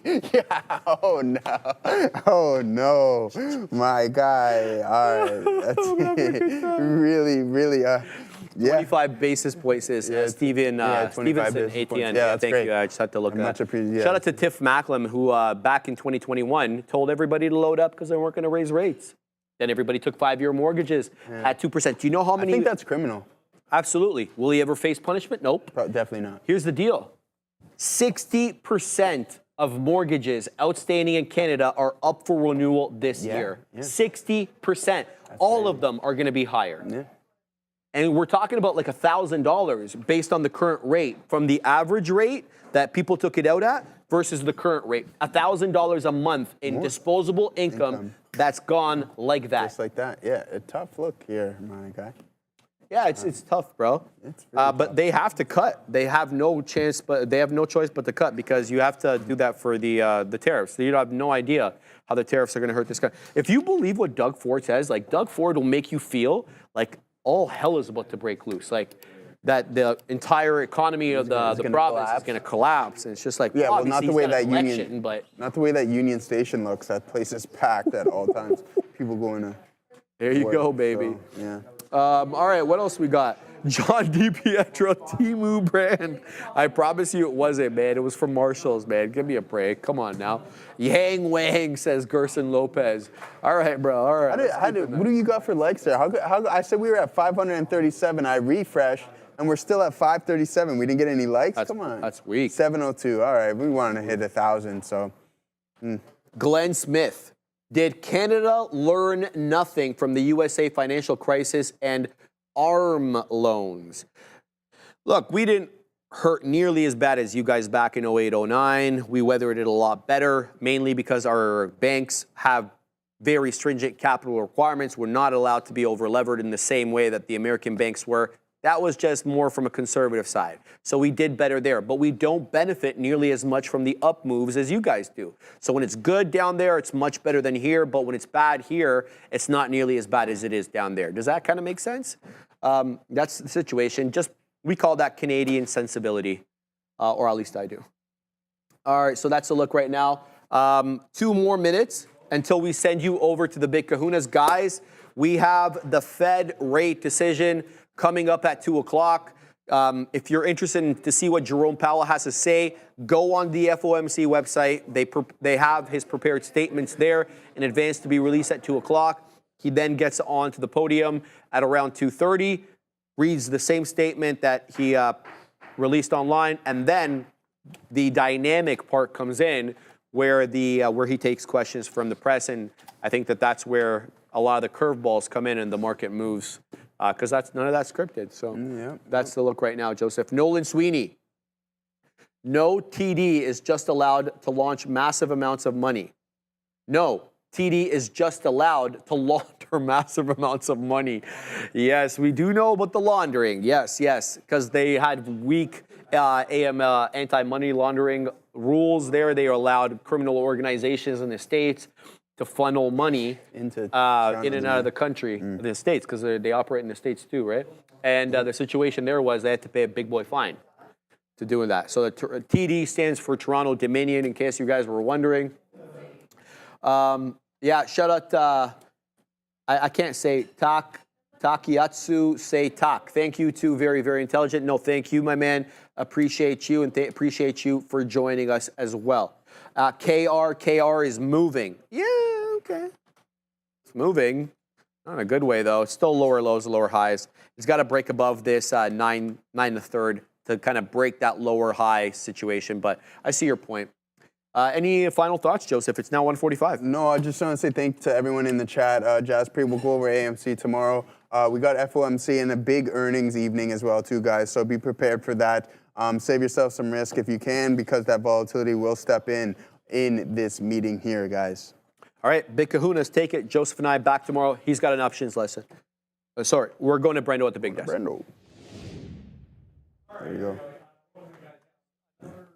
Month has come and gone. That means it's time for everyone's favorite game show of what is Powell going to say in the press conference, because it's going to have nothing to do with what happens coming up here in about 15 minutes. We'll get no change on the interest rate itself. We'll get a whole bunch of questions about tariffs. We'll get a whole bunch of questions about what they've done to this point and what he sees as to come later in the year. If you go to the Fed funds tool, you're looking at May, possibly. Better chance in June of a 1/4 point cut. So we have a long ways to go before we get there. So a lot of people calling this a quote unquote dovish pause at this point. So we'll see how that comes through from the overall market. Speaking